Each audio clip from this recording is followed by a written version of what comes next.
Hare Rama, Rama Rama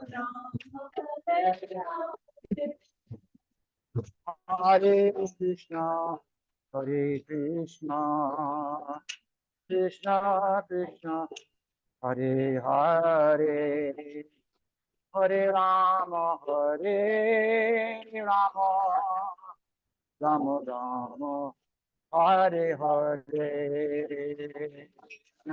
Krishna, Hare Krishna, Krishna Krishna, Hare Hare.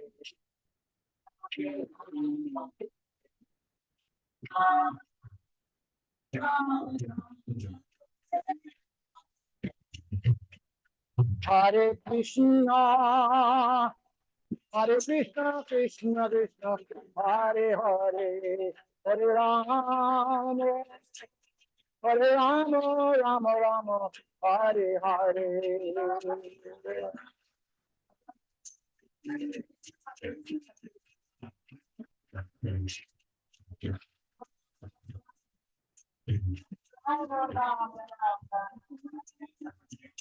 Hare Krishna, Hare Krishna, Krishna Krishna, Hare Hare, Hare Rama, Hare Rama, Rama Rama, Hare Hare.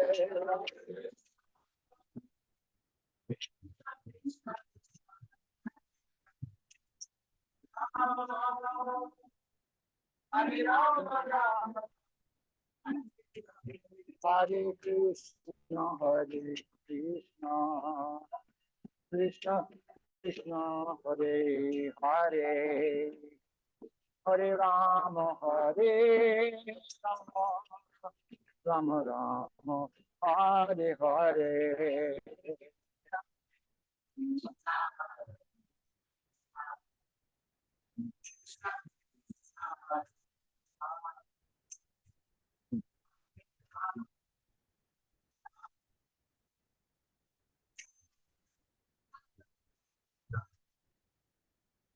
Hare Krishna, Hare Krishna, Krishna Krishna, Hare Hare, Hare Rama, Hare Rama, Rama Rama, Hare Hare. Bolo Hare Krishna, Krishna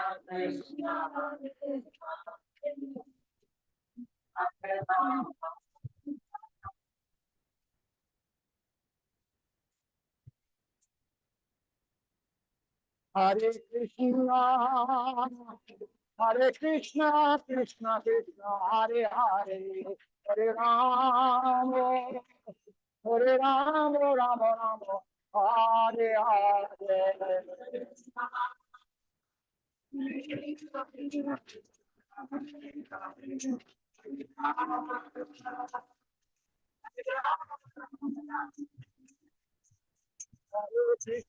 Krishna, Hare Krishna, Krishna Krishna, Hare Hare, Hare Rama, Hare Rama, Rama Rama, Hare Hare.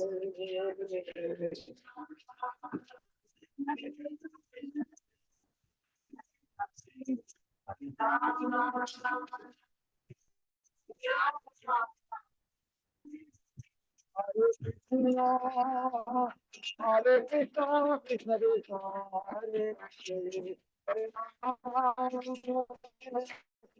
Hare Rama, Rama Rama, Hare Hare.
Krishna Krishna, Hare Hare, Hare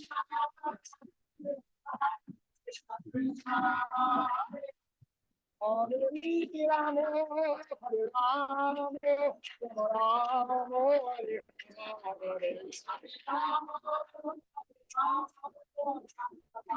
Rama, Hare Hare.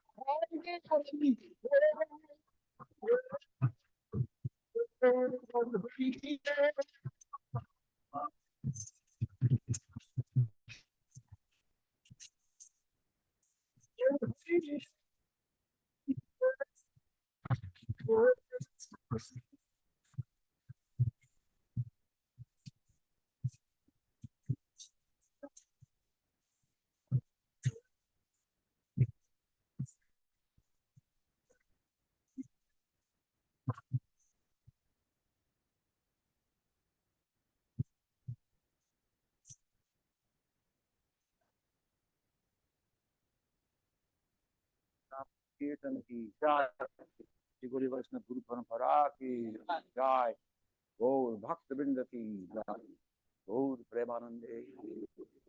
ओम ज्ञान तिमिरंधस्य ज्ञानंजना शलाकया चक्षुर्मिलितं येन तस्मै श्री गुरवे तन्नुलंबितो भुजो कनकाभरणो संकीर्तनायकपितरो कमलायधक्षो विश्वम्भरो द्विजोरो युगधर्मपालो वन्दे जगत्प्रियकरो करुणावतारो वन्दे श्रीकृष्णचैतन्य नित्यानन्द सहोदितो बोधराय पुष्पवन्तो चित्रोत्सन्दोतमनुनो वन्देऽहं श्रीरामकृष्णो अभय चरणो सको सुखदो परमानन्दो सुन्दरो सुबलप्रियो हे कृष्ण करुणा सिन्धो दीनबन्धु जगत्पते गोपीशा गोपिका राधाकान्त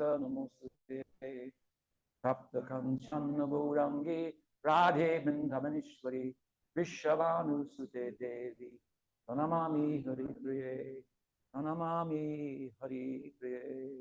गौरी वैष्णव परंपरा।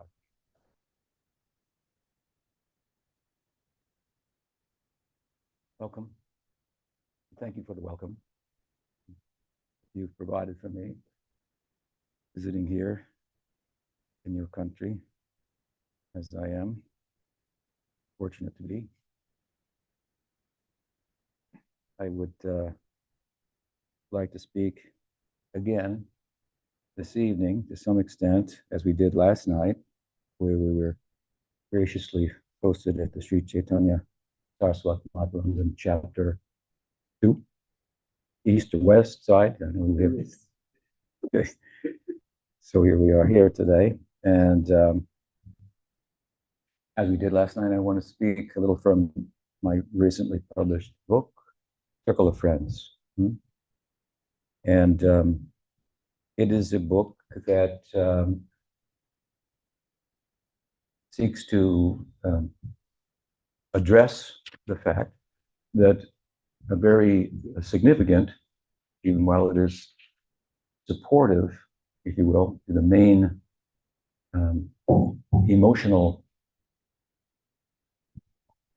and psychological emotional ideal of Gaudiya Vaishnavism, even if it is secondary in the sense that it's in the supportive role of it, that principal sentiment or emotion being the romantic life of God.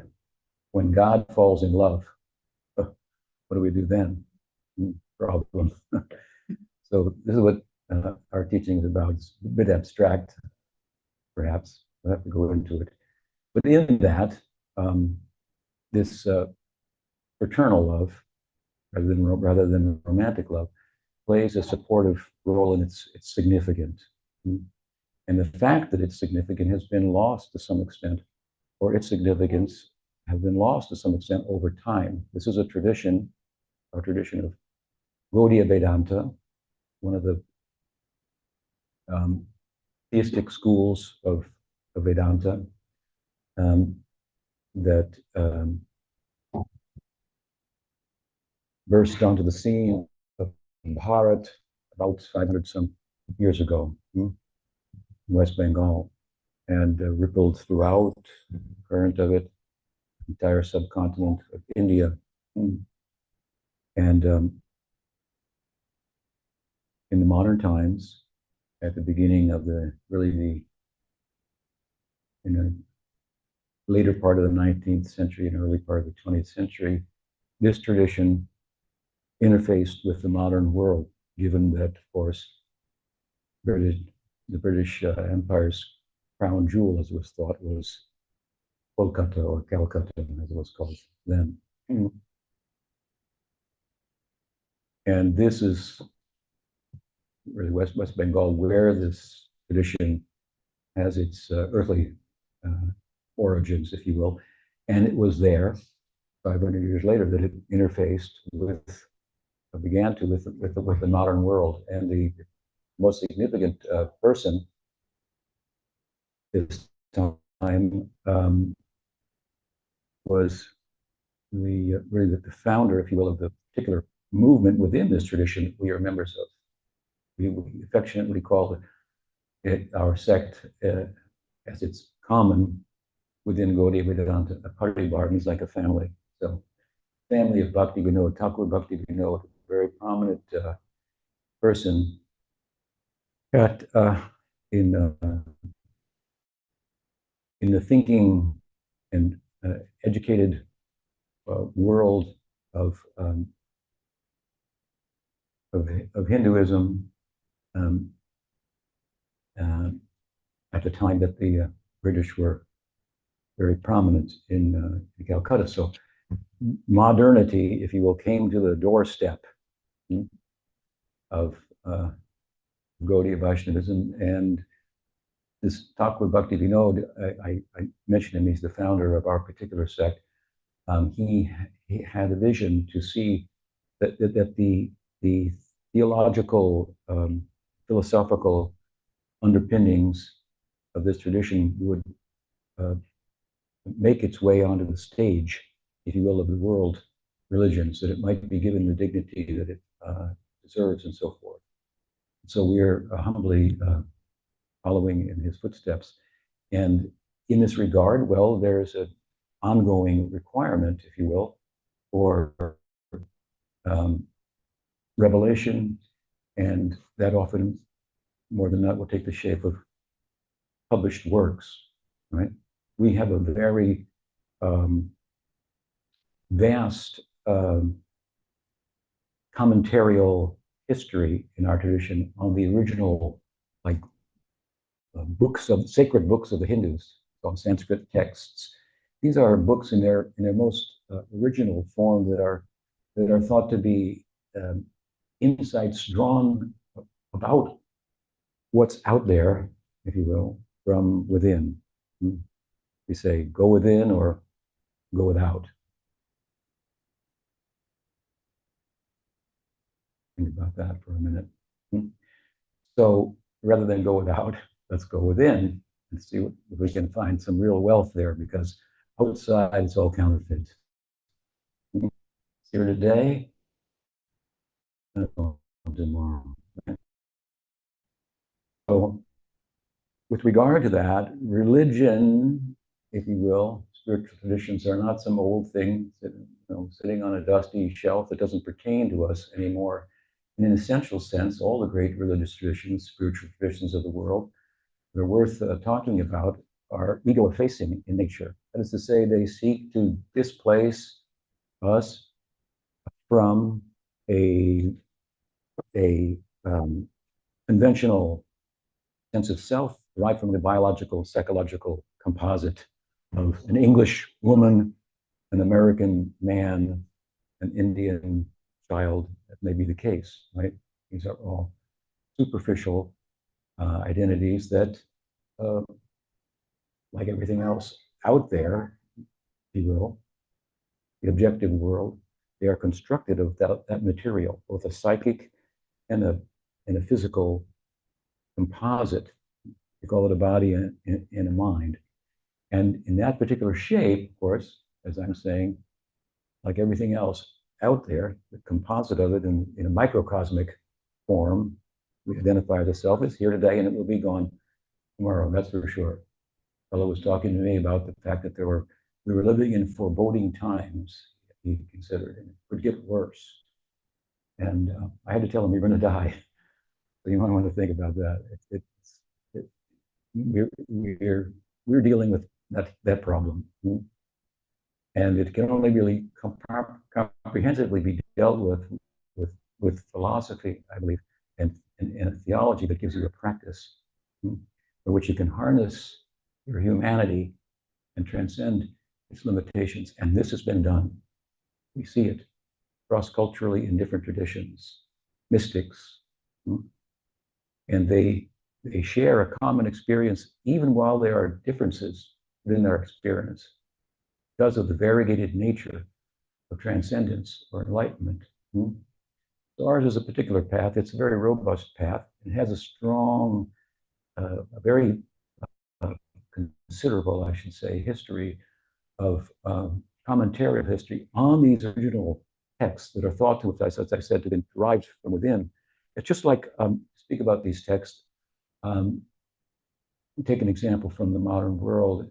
In mathematics, there are two schools of thought. One is that mathematical equations are human constructs. The other is that they are not human constructs, but this is the more popular one and the more well grounded, I believe. The idea that they are discovered. So there are mathematical equations that the world is arising out of. Plato had this idea that these equations, they had their own world. They were alive and people personified them. And all of Western philosophy is but a footnote to Plato. So something to think about. And Plato was very close in Greece, Bharat, India. Neoplatonic perspective, became popular at a certain time, is really Vedanta, renamed Vedanta. So anyway, as these mathematical formulas or equations are there to be discovered, and they tell us something about the world. They aren't human constructs. So there are other sounds, if you will, embedded in nature.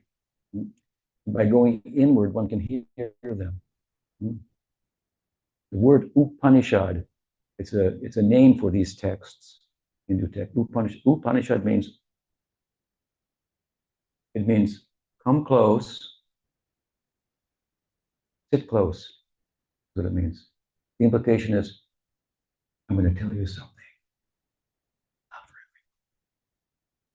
everybody. Everybody doesn't want a comprehensive solution to the whole problem of existence. People want solutions to problems of the world, but they don't understand that the world is a problem, and the world is a perception.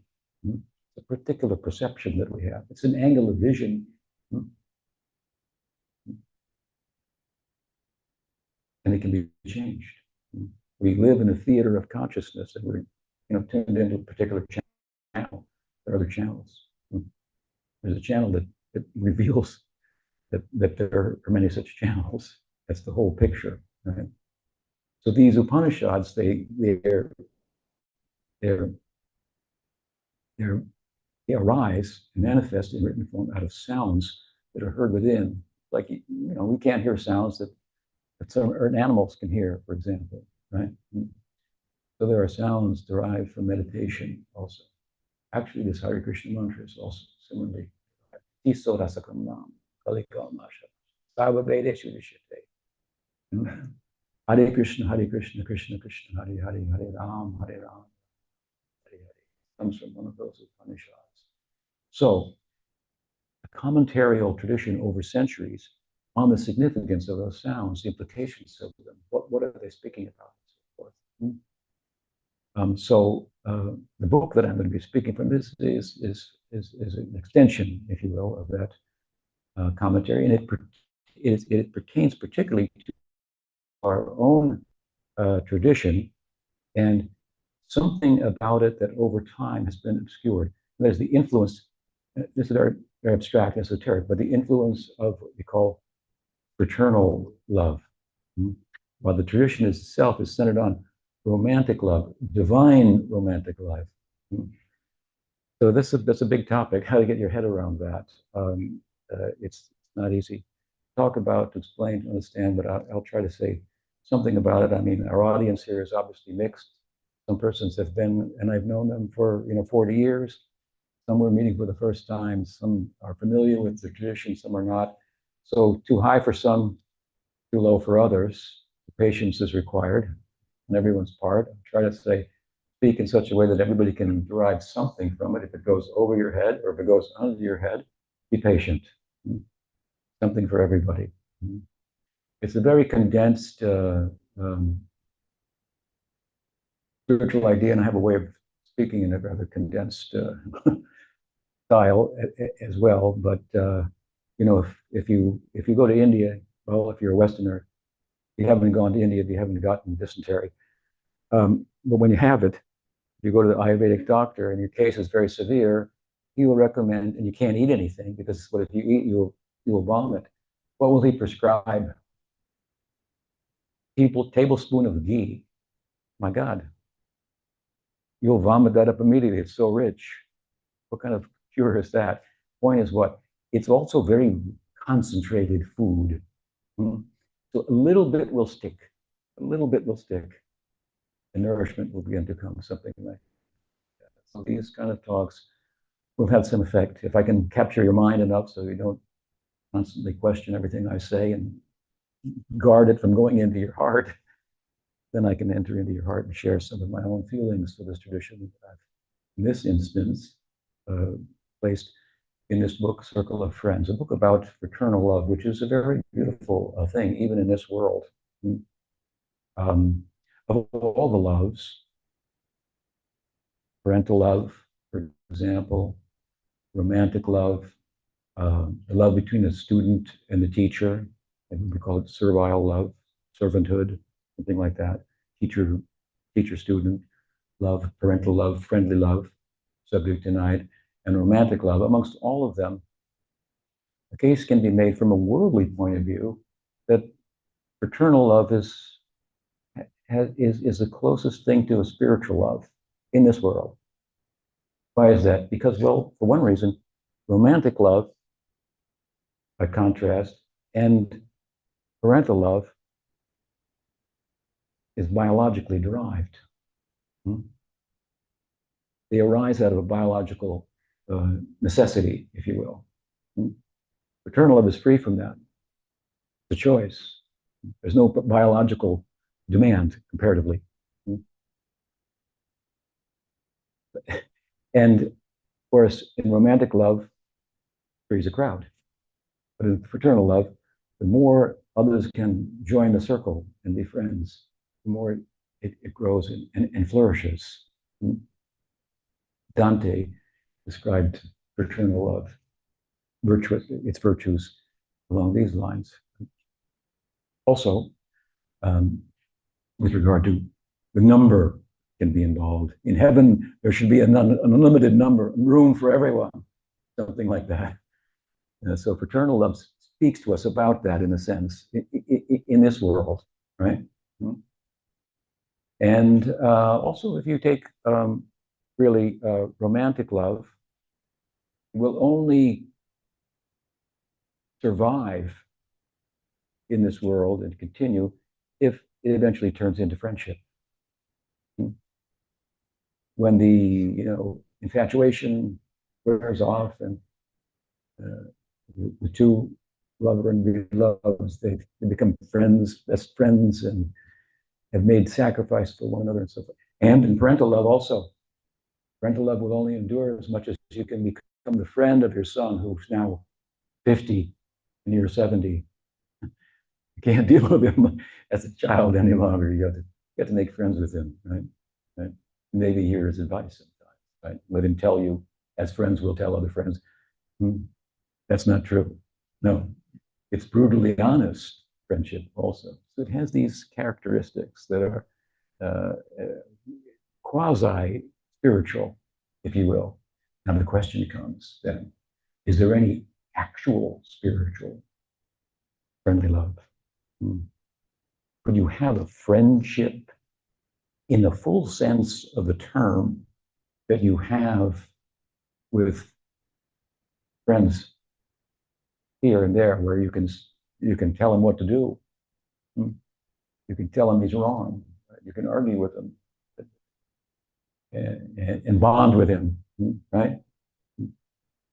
With God, there's a step back. That this is not the typical way in which, at least in Western culture, from the Greeks, and so agape is when it comes to God, then you fold your hands.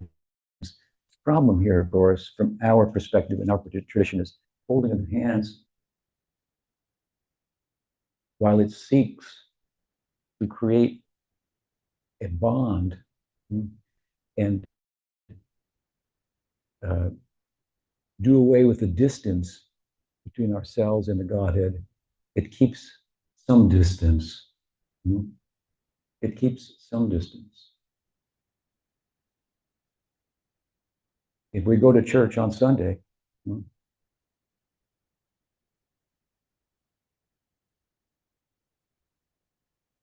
well, when I was a young boy, I was a Catholic, raised by the Jesuits. I can tell you frankly, I went to church on Sunday and I worshiped God. I was looking at some of the girls in the church and thought, maybe her, I don't know. So there's something, other kinds of love are more powerful, more compelling, right? So the question is that, would there be a form of the Godhead amongst the Absolute's many faces? This is a tenet of the Bhagavad, our main text amongst the revealed text. Asankhyan, uncountable. The faces of God are uncountable, innumerable. There'd be a face that facilitates a union between the Atma, between the self and the Godhead, that is as a likeness to friendship or to romantic love in terms of its intensity, where that distance that's created by, for example, the folding of the hands. I mean, if I was God, and I'm not, but you thought I was, you would say, oh my God. Maybe move back a few inches, right? So how to bridge that gap? Really, worship and love, they're two things, they're similar. Say this, love is born from the womb of sacrifice. Sacrifice. Any mother will testify to the fact, right? Love is born from the womb of sacrifice. But it has to grow up. So sacrifice is a calculated form of love. I should do it. It's my duty. I have to make the sacrifice. It's the right thing to do.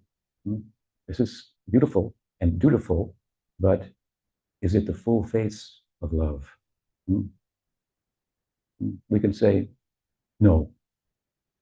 So how do we turn worship into love, where the distance in worship, in reverential love of God, which is itself a beautiful thing, how can we, the distance that's created by that, and what I'm saying is there's the Godhead, the object of worship, there's the worshiper, and then there's the worship, which is trying to bridge the distance, but the bridge remains there.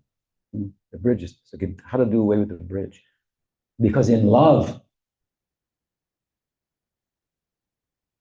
there cannot be two. She who says, I love you, they don't understand anything about love, because in love, there are not two. They're one. What kind of one? When you and I become we. We didn't do away with you or I. I took your heart for mine. You took my heart for yours. What are my desires become yours. What are your interests become mine. So this is from a point of view of Vedanta, a dynamic idea of union with God in love, where the worship is matured, if you will, or condensed into love that's has a similar kind of intensity that, for example, fast friends would have one of that kind of bond, or in romantic love, divine romantic love, divine eroticism, similarly that kind of intimacy. You do away with the distance altogether. So this is a very interesting concept. I mean, it's very stimulating to think about such a prospect. Our tradition is centered on this. It's very esoteric in a sense, then, because, well, what we're really talking about is, first of all, as I said earlier, well, this self that is a construct of our biological and psychological complex, our desires are our self, right? I want this, I like that, I don't like that. That's who you are. And marketers, they know it. They know how to go, whatever you're checking out that you're interested in, they know how to follow up on it, if you will. So we have a sense of my, and there's a sense of I that arises out of that. Nothing is ours. You can't keep it. So the I that arises out of my is as intangible and impermanent as any possession we might attach ourselves to and falsely claim it to be our own. Can't keep it. Of course, that's the problem that the Buddha realized. You can't keep it. Krishna says it in a similar way in the Gita. He says, Dukkhalayama shashvatam. Summed up the world, if you will, which I'm speaking of the world, I mean a perspective. 2 words. He told his friend, Arjuna, that the world is about suffering. Arjuna kind of thought, well, not entirely. Some things I like. Some days are pretty good. Krishna said, Dukkhalayam means suffering. Arjuna thinking, well, I don't know if it's that bad. I mean, but some things are good. And then Krishna said, Ashashvatam. You can't keep it. If you like it, now it's even worse. Now you can't keep it. You're going to be taken away. This is the problem. That's why the Buddha sat down. That's all he did. He sat down, found a nice tree, sat down. Easy. Why don't we all become Buddhists? It's so easy. This is very complex what we're talking about here. Right? Just sit down. Well, yeah, it's not so easy to sit down, is it? We have a trajectory for thousands and millions of years. Karmic trajectory we've taken from the world because we feel incomplete. This body-mind complex is something missing. It's not, everything's not there, not fully satisfied. So I'll acquire. By acquisition, I'll become the more that and fill the less that I live with. But when we take from the world, then we owe. And off to work you go. Right? When we take, then we owe. And so we create this karmic kind of circle. It looks like we gained something, but we owe more than what we gained. Interest is there, compounded. So If we want perfect happiness, which is really the ideal of everyone, we need perfect knowledge that we may know how to act in such a way that we can acquire perfect happiness. Now, if that perfect happiness is to be as it should, enduring, well, it cannot be derived from something that doesn't endure.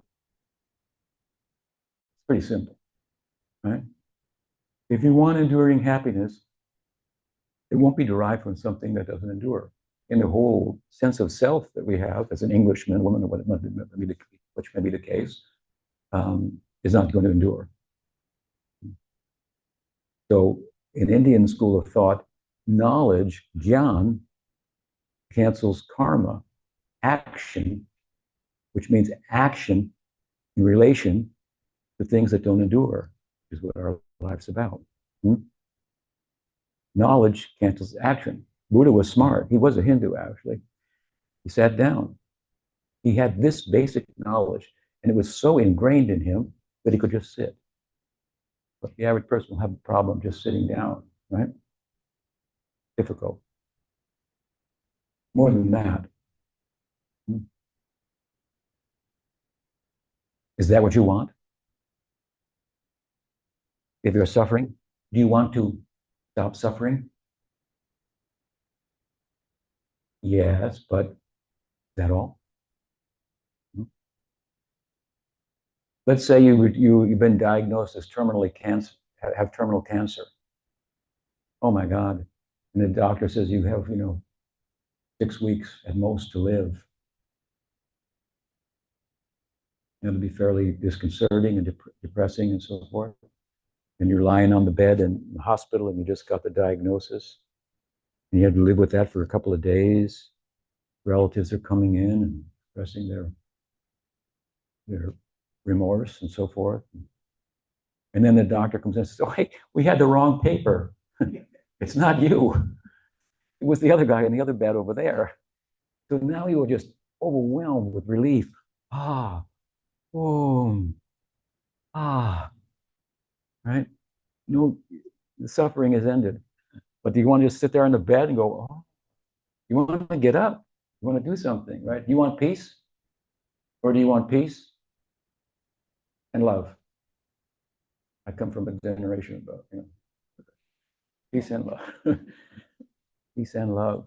So the Buddha is offering us a formula for peace, but it's difficult to navigate the course because you have to stop this trajectory that you've been on for a long time, the momentum behind it of taking, and just sit. Oh my, can I get up for something? If Shankar, the great Advaitin, uh, he says something like this: if you're full, why move? If you're really full, and you've arrived at a kind of knowing by which you know there's nothing more to be known. I've been looking at the world in so many ways, trying to find out what's up. I found that it was within. So here are the reasons. If you're full, you're complete, why move? Well, we have an answer to that, which would make Shankar's hairs stand on end. It's something like this. I'll use a mathematical example. If you're in negative numbers, negative 108, the problem.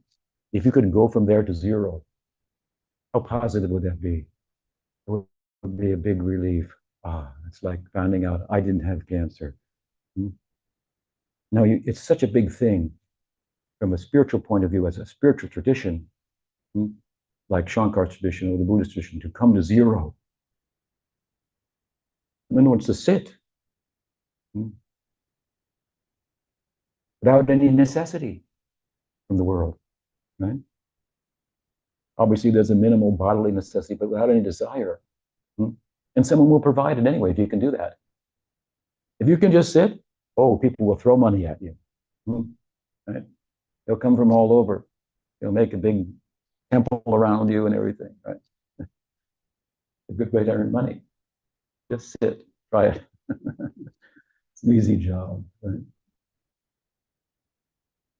if you get to zero, as I'm speaking about it, who would stop to think and ask the question, are there any positive numbers?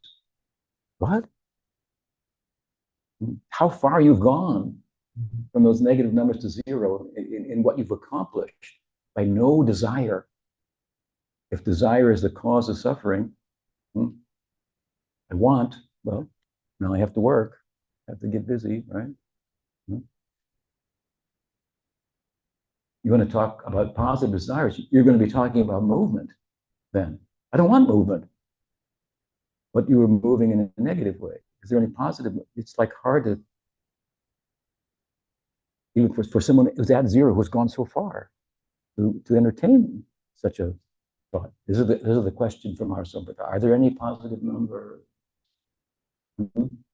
Is there another kind of movement?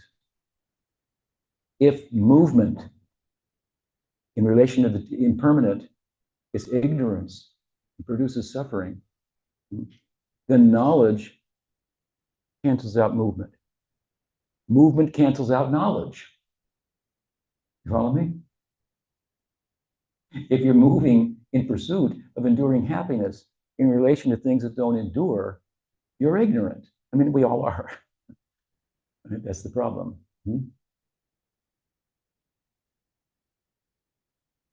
And if, on the other side, if you have knowledge, then there's nothing to do. There's no movement. Because knowledge cancels out movement. Action cancels out knowledge. But what if you could have knowledge and action together without any negative repercussions? Isn't that what love is? Love is a kind of knowing, to be sure, where nothing more needs to be known. Nothing needs to be said, but not enough can be said about it. Should we go from meaningless talk to silence? Talk in relation to things that don't endure? What's happening? What's new? Who got elected? Who didn't? Is it Brexit or whatever, not, or what? European, so many things to talk about. Go from there to silence. Well, that's a big step. But the question is there anything to talk about? There is. There is an experience that transcends the limits of language. That doesn't mean it can't be talked about. It means we cannot say enough about it. Take love in an ordinary sense. In ordinary sense in this world, everyone's looking for love. So you're just moving around in a circle, like looking for love on the pretext of doing something else. You're driven for this. Now, what happens when you find love? You just become still? No. Love has an orbit of its own. And it has ups and downs too. But you don't want to get off. It has ups and downs. It's exciting. You don't know what will happen, but you won't get off that roller coaster. Of course, this is a limited example. I'm giving a material example. If it gets too bad, you might get off. That's another thing. If you love the person, if you're really feeling love, then his or her shortcomings will show up. But you love them, so you're not going to give up. But anyway, it has a movement of its own. So love is a movement. It's knowledge and it's movement at the same time. This idea of bhakti, the bhakti traditions, love tradition, yoga of love, right? So, what are we talking about here? We're talking about the fact that in transcendence, there must be movement, not only stillness. You could attain stillness, but there's a prospect for attaining movement also, which is that movement constitutes love. We call that lila. Lila. Sanskrit word lila means play, drama. The great Acharya, saint, and commentator on our principal text in our school, the Bhagavad, Swami of your ancient times, he gave a very nice definition of lila. I've written it here. Let me read it for you. What did he say? He said, Leela is the play of consciousness rendered into a theatrical performance. Now, that's very interesting.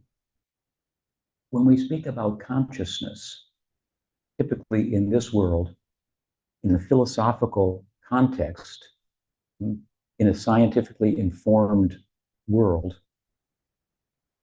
consciousness has become an interesting topic ever since about 1925 or 6, when the quantum perspective began to replace the Newtonian perspective on the nature of the physical world.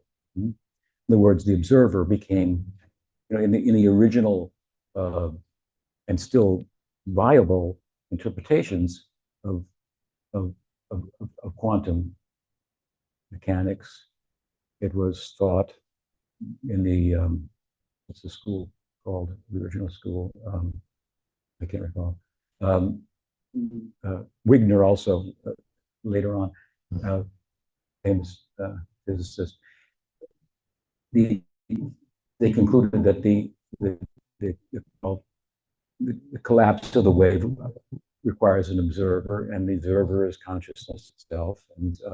And so, anyway, so now consciousness became a subject that was of interest to physicists. The attempt has been, in modern times, for quite some time now, however, to reduce consciousness to physical, to the brain. The idea is that in materialism, physicalism, and naturalism, there's nothing but quantitative reality. The qualitative reality is just an illusion. The feeling of what's red, what's blue, happy, sad, pain, all these are qualitative experiences. So when we talk about consciousness in a philosophical context in the modern world today, this is what it's all about. What is consciousness? And the mainstream thought is it's something that, it's function of the human brain, and we haven't quite found that place in the brain, in the physical brain, the non-experiential physical gray matter that experience starts to happen. Now, do you know how different experience from non-experience is? I mean, it's a silly question, right? What chance is there that experience will arise out of non-experience? If we have a non-experiential reality stuff, is it not magical thinking to think that suddenly the floor will say, you guys are a little heavy, and express feeling, right? Experience. Someone asked me, what is the most meaningful experience you've had? I said, well, that I experience. How big is that? And what does that mean? Big topic, right? Now, in the effort to reduce consciousness to the brain, reductive materialism is very, prominent in the philosophical world. People are having a hard time with that. And there's a reason, because it's not reducible. Indeed, everything is reducible to consciousness. We would reverse it. We are more idealists than we are materialists. The world is the mind of God. It exists in the mind of God. And we are part of this dream. You have to think about that. How important you are. You're part of the dream of God. It's a good dream, but you got to wake up to it. And with regard to your own dreams, what is the most real thought that you could have in a dream? What is the most real thought that you could have in a dream? That I'm dreaming. That's right. That's right. We live in a dream of our own within the dream of God. We have to wake up to the fact that we're dreaming. We're in His dream. We don't think that consciousness is reducible to the physical. This is the bedrock of Hinduism, Indian philosophy, Vedanta, of all the different schools. if there is anywhere outside of its own discipline that modern so-called Enlightenment philosophy, European Enlightenment, and science have looked to understand what is consciousness in the last century outside of their own discipline. Where has it been? It was with an eye to the east, where this had been the topic forever, the central focus, very central focus. And the way the Hindus talked about the world, its cosmography, cosmology, it's obviously very different than what we observe through our instruments in modern times. But it's a way of looking at the world, was promoting and facilitating. Well, it was teleological. It had a meaning, it had a purpose. It was a way of looking at the world that helped to foster and was conducive to pursuit of transcendence and the experience that consciousness, of which I am a unit. People ask sometimes, do you believe in the soul? I say, do you believe in consciousness? It becomes silly then, doesn't it? I mean, what do you mean? It takes consciousness to believe, right? You can't believe if you're not conscious. Consciousness is the bottom of everything, the bedrock of everything. It's the most fun. It's more fundamental than time and space. Consciousness. Everything can be dismissed except consciousness, because it requires consciousness to dismiss anything. This is basic, again, Vedanta. So now, this is the 101 of consciousness. For the modern world, it's like as high philosophically as you can start to think about what's out there and who's asking the question, which is what life's about. What's out there? Who's asking the question? Are they the same?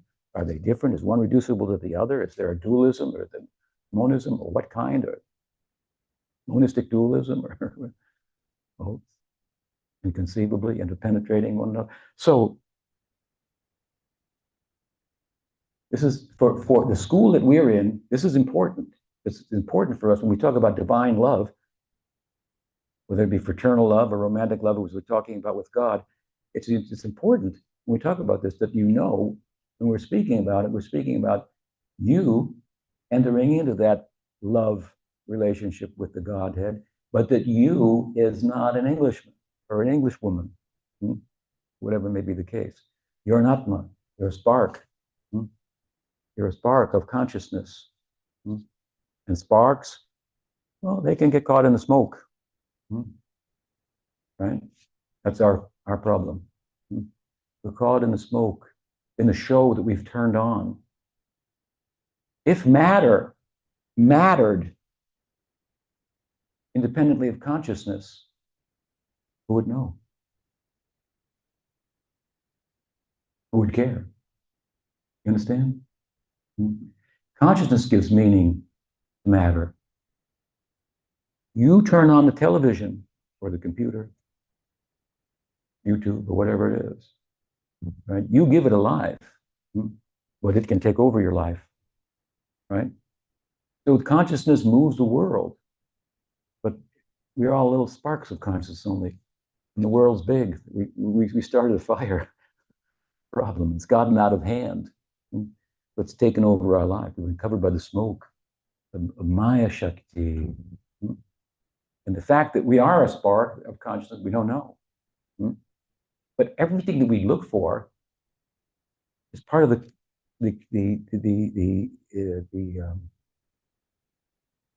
constituents of consciousness. It's happy by nature. Anandam. It's cognitive. It knows. We want to know. We want to know. We want to be happy. And it exists. We want to be. We want to know. And we want to love. Now, what we're talking about here when we're talking about divine love, bring the love of God, for example, our topic.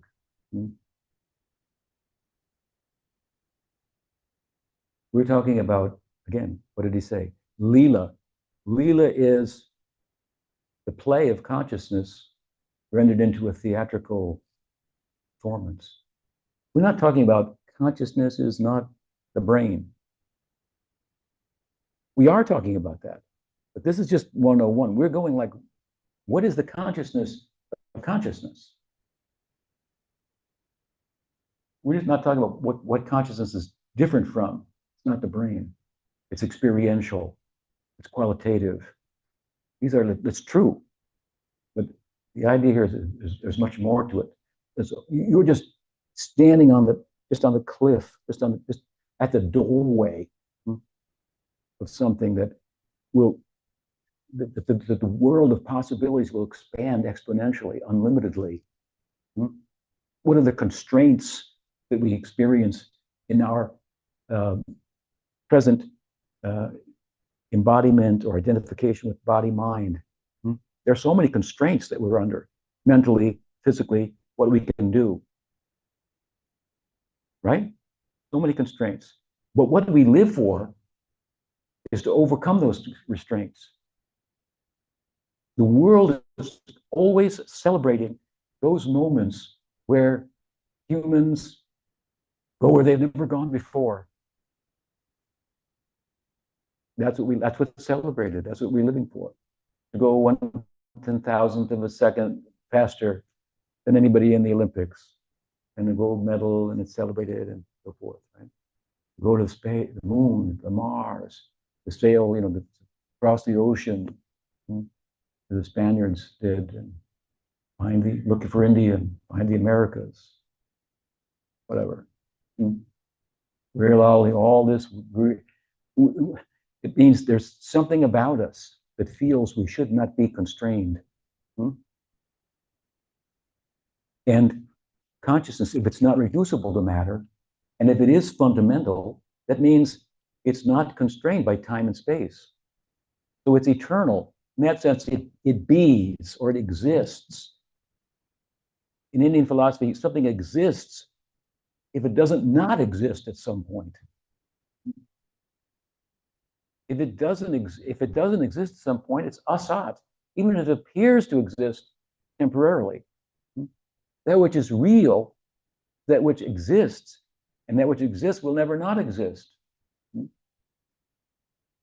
That means the self is enduring. We're looking for enduring happiness in a world that doesn't endure, but we endure.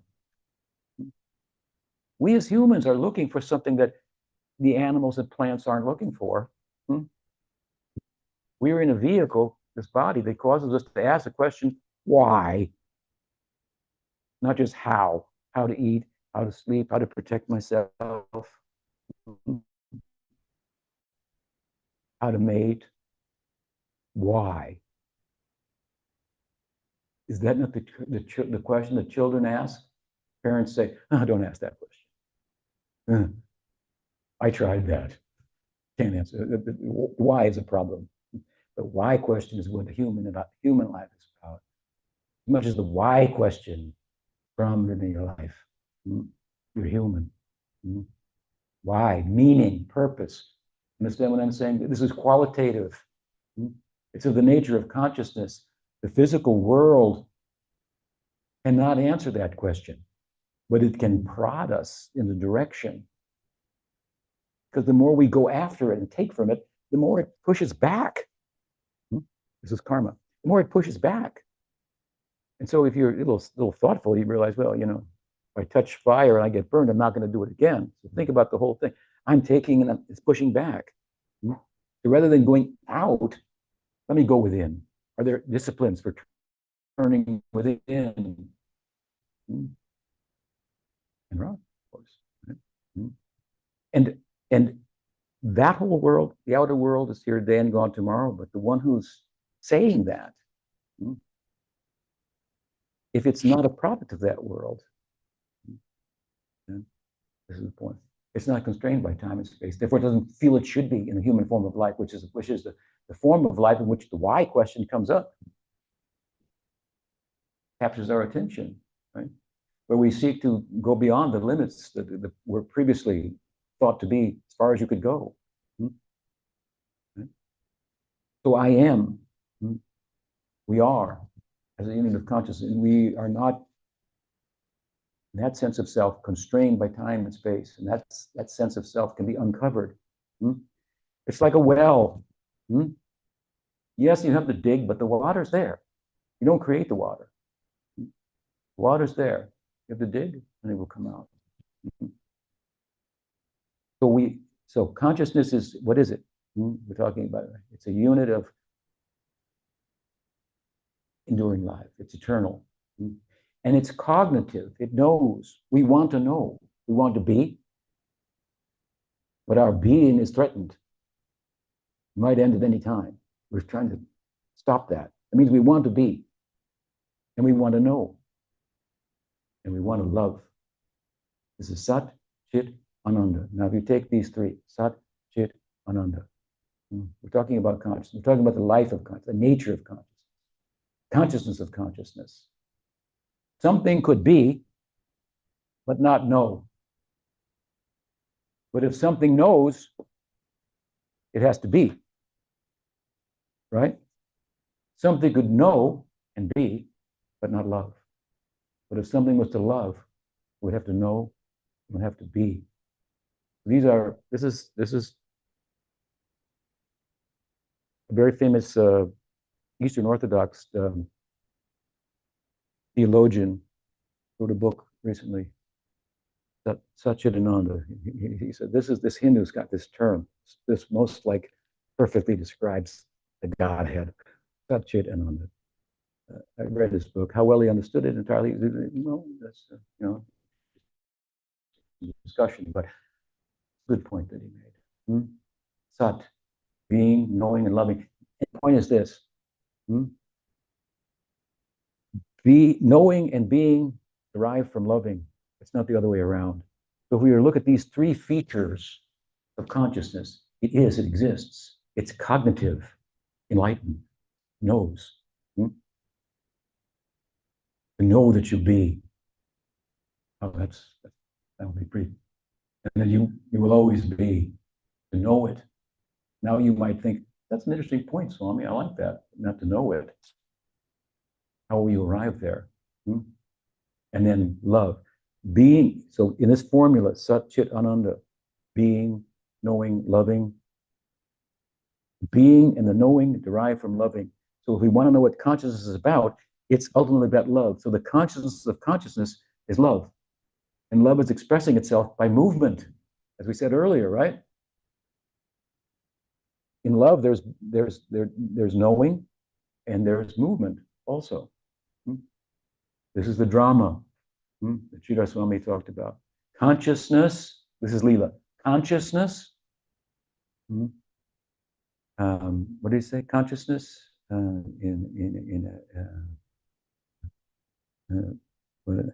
consciousness rendered into a theoretical, the play of consciousness rendered into a theatrical performance, the play of God. Movement in the material world, as we said, is a problem. Because the movement in the material world is ignorance. You get the knowledge, there's no movement. So is there any movement in enlightened life, or is it just sitting, Om Shanti, Shanti, Shanti, peace, peace, peace? There is. What is that movement? You see, movement in material life is obligatory, because you owe. You have to go to work. You owe. You've taken. Now you owe. But in love, there is also movement. What is the nature of that movement? God does not move out of a lack, out of a necessity, as we are moving in our materially conditioned life. God is moving how? If you love, if you're happy, really happy, what do? You just sit there? No, you want to celebrate that. If you win the World Cup, Britain will be dancing in the streets, right? They won't be sitting there. We won. Great. Right? So there's movement, celebratory movement. It's an overflow. something like that. So this is the nature of Leela. So in deep, deep, deep in the world of consciousness, there's movement. And one who can enter there through a trans-rational method. The enlightenment of Europe is different than the enlightenment that we're talking about. The enlightenment of Europe in centuries gone by that we're still, lauding in the Americas as well and whatnot and all over the world. I mean, it's, the virtue, the power of reason, right? Well, I can tell you something about reason. The problem with reason with regard to enlightenment, as we're talking about, arriving at a kind of knowing at which one feels and experiences, there's nothing more to be known. Yeah, I don't know how far away the moon is, but it doesn't matter. Why'd you go there anyway? What were you looking for?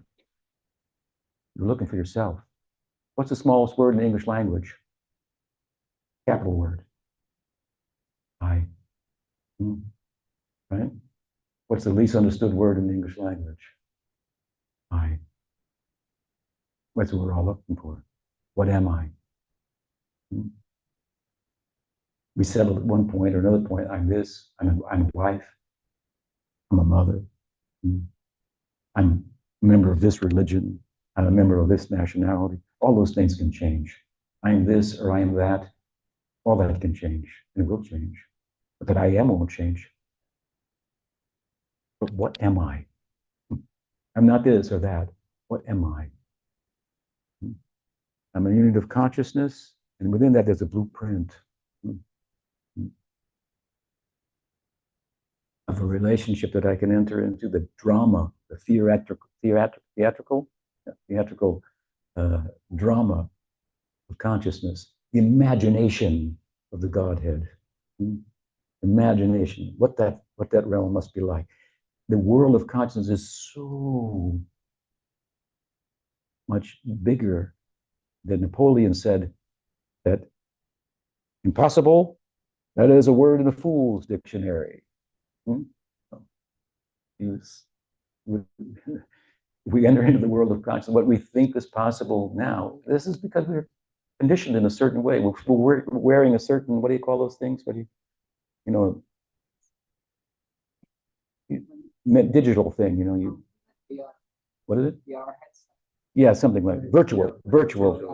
I take the glasses off. Let's see. And the possibilities in the world of consciousness, they're unlimited. Okay.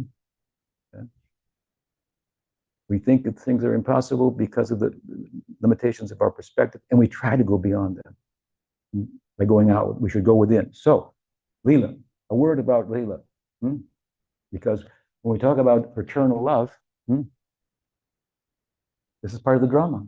Now I'm going to go a little deeper, so I may evoke some terms that some are not familiar with and so forth. Forgive me. Like I said, too high for some, too low for others, but try to speak in a way everybody gets something from the meeting, and you're, half of the equation. So talking, you're interested, you're listening. So, fraternal love, enter the drama in that spirit, be a participant in that way. This, in the Leela of Krishna, depicted as it is in a rural setting for good reason and so forth, human-like, where the intimacy of friendship and even romantic love and even parental love is found, where Krishna is the center. The Godhead is a form of the Godhead that corresponds with those emotions, parental, fraternal, romantic. Very extraordinary, interesting idea, right? That fraternal love in the drama of Krishna Lila in Braj plays a supporting role, as it does in the inevitable encore of that drama that we call Gaur Lila, Lila of Chaitanya Mahaprabhu, out of which our tradition on earth, if you will, as I began, arises. How so? Well, you'll have to come to that. But first, and we did it, a word about Lila, something from so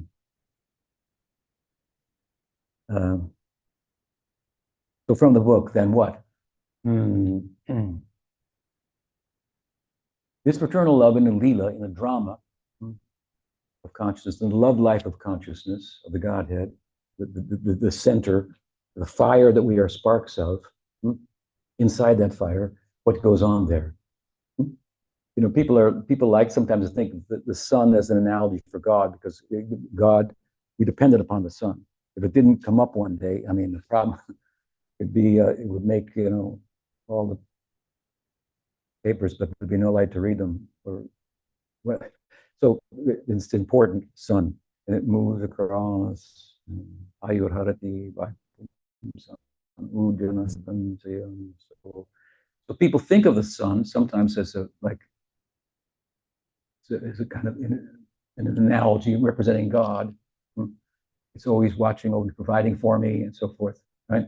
The sun gives us rain, gives us food, right? Grows. It gives us a happy mind when it comes out here in Britain. Does it come out? Yeah, it does. It used to never shine. British Empire. So, forgive me. So, but our question with regard to this analogy is, what's going on the sun? What are all those nuclear explosions going on in there? What's that like? Life of the sun, so to speak. So I'm using the sun as an example of God. So what's going on in the life of God? Not just what God does for the world. Like he's making a painting of his imagination, and every now and then wants to change paints. He puts on another canvas. That's the material world over there. And this is the world of Leela. He's drawing, imagining new Leelas. How could there be something new in eternity? Because it's eternal newness.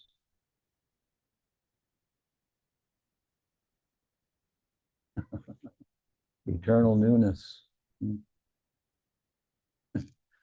Very esoteric.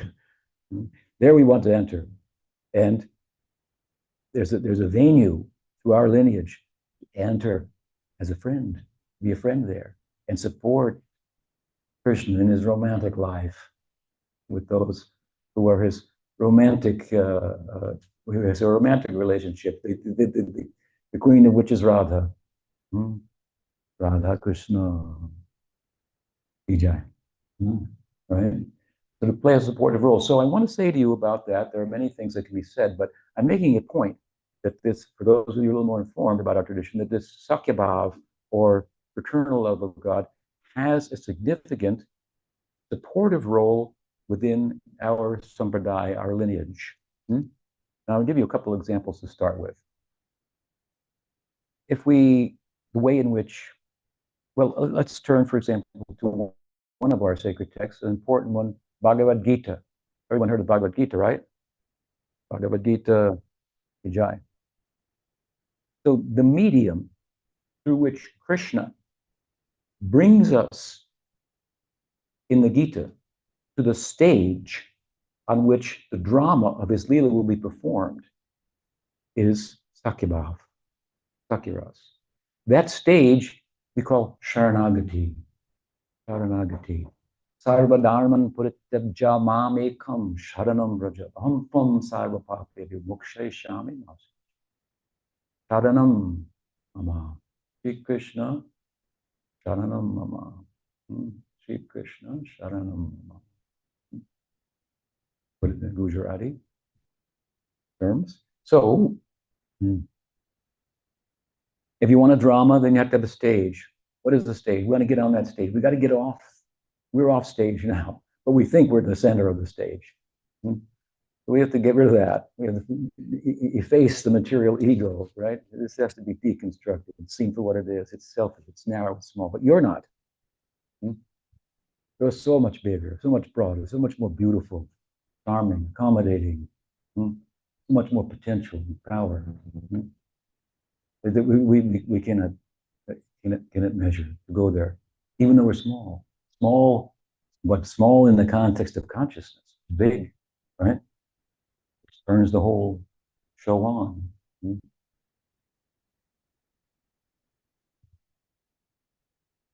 So that stage in Gita, the stage on which the drama of Krishna Lila will be formed is erected.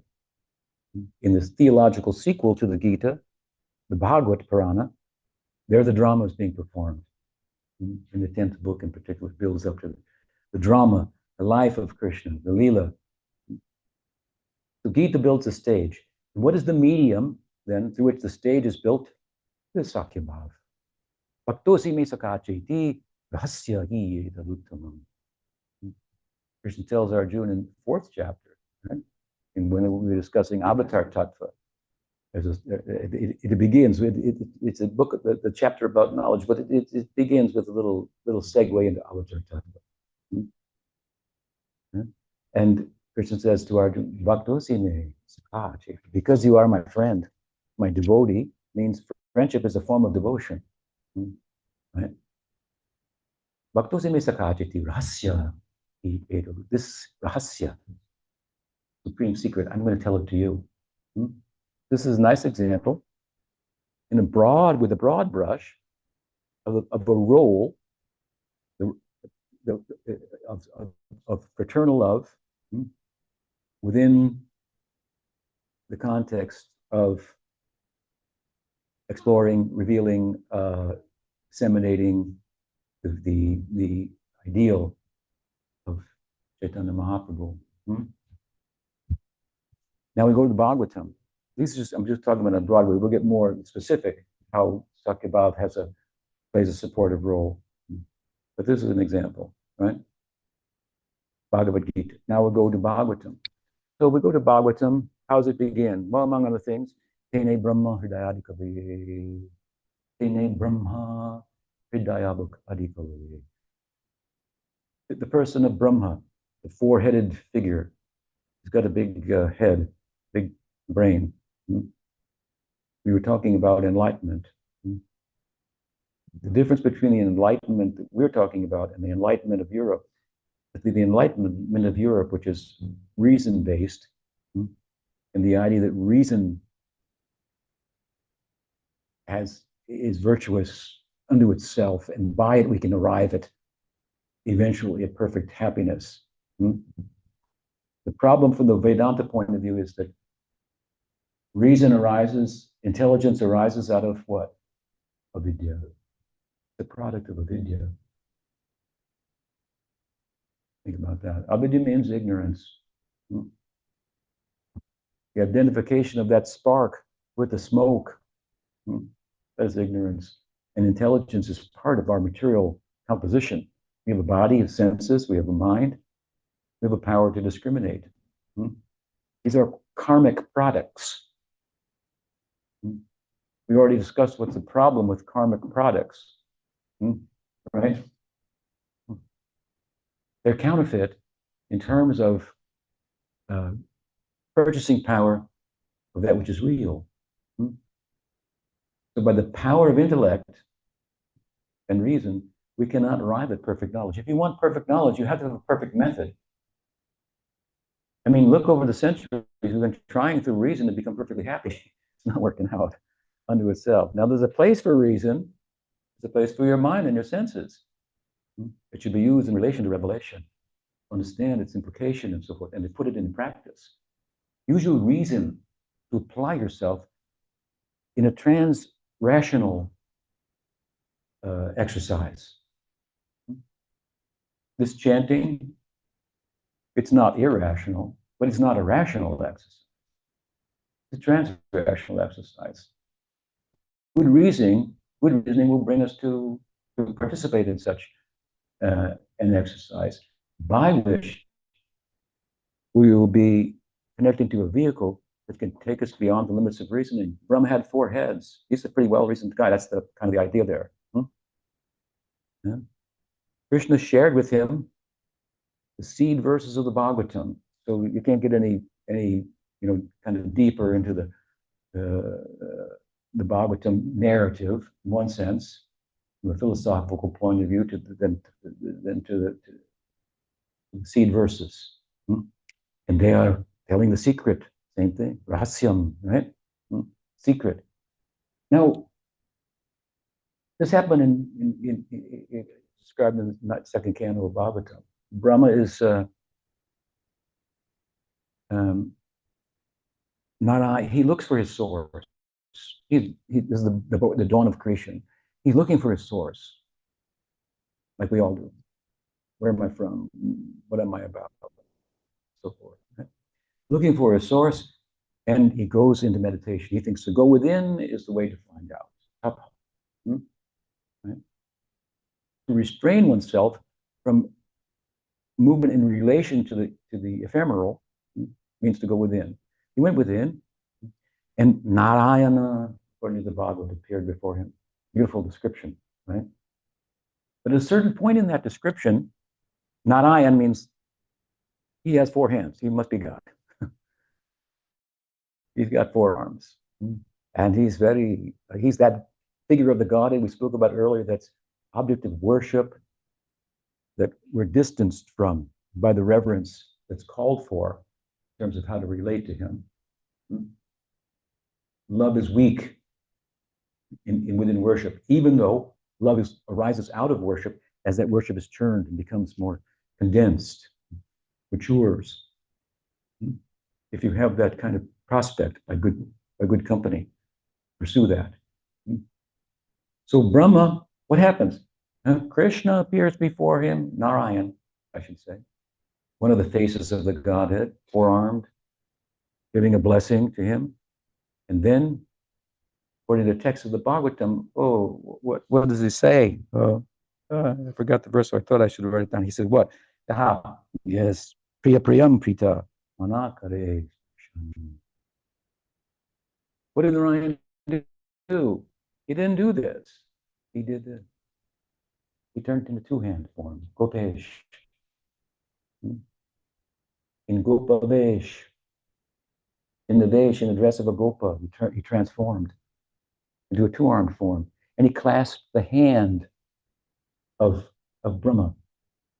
And Brahma said, Sakya, Sakyor, Ivesha. He said, oh, you have befriended me like a friend befriends a friend.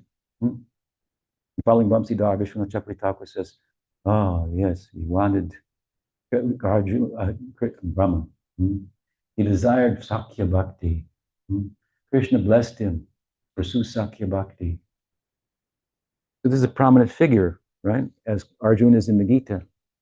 Well, Brahma is the head of our Brahma, Madhva, Bodhiya, Sampradaya.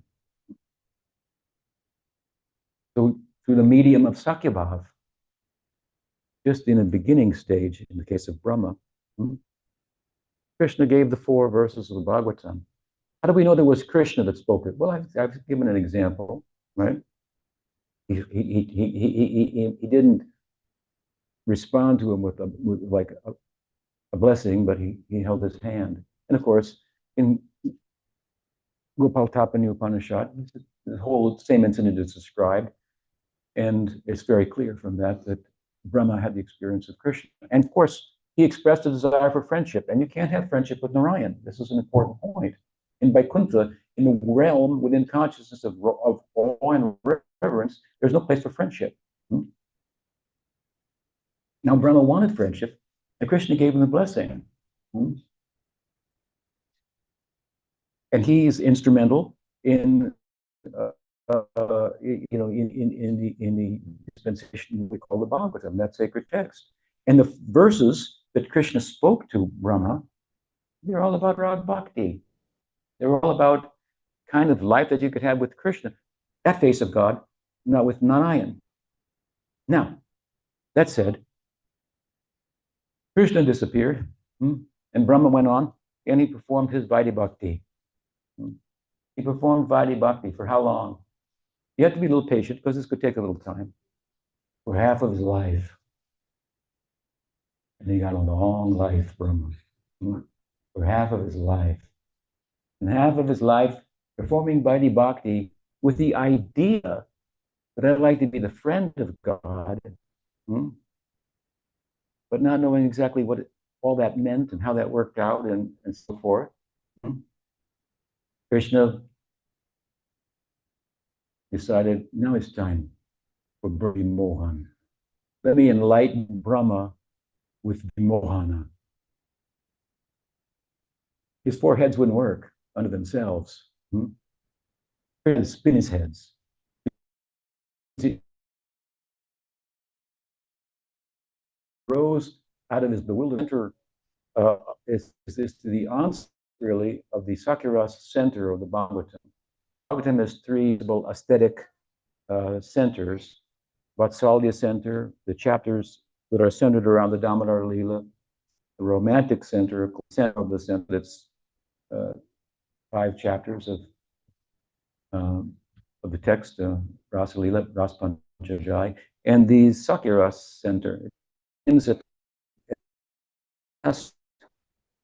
the third, the 11th chapter, where Krishna becomes a cow herder, calf herder, I should say. Then the 12th chapter, Brahman Leela, 12th chapter, 13th chapter, and the Brahman bewilderment occurs here. And then he speaks, he makes a prayer. This is half of his life. Krishna's decided to bring him into his Leela. When the Vishnu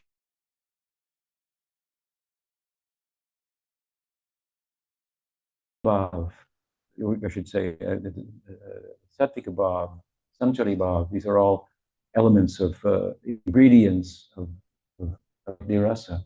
He does many things at the time. He slayed Agasur. Wow, so there are different reasons, but part of it is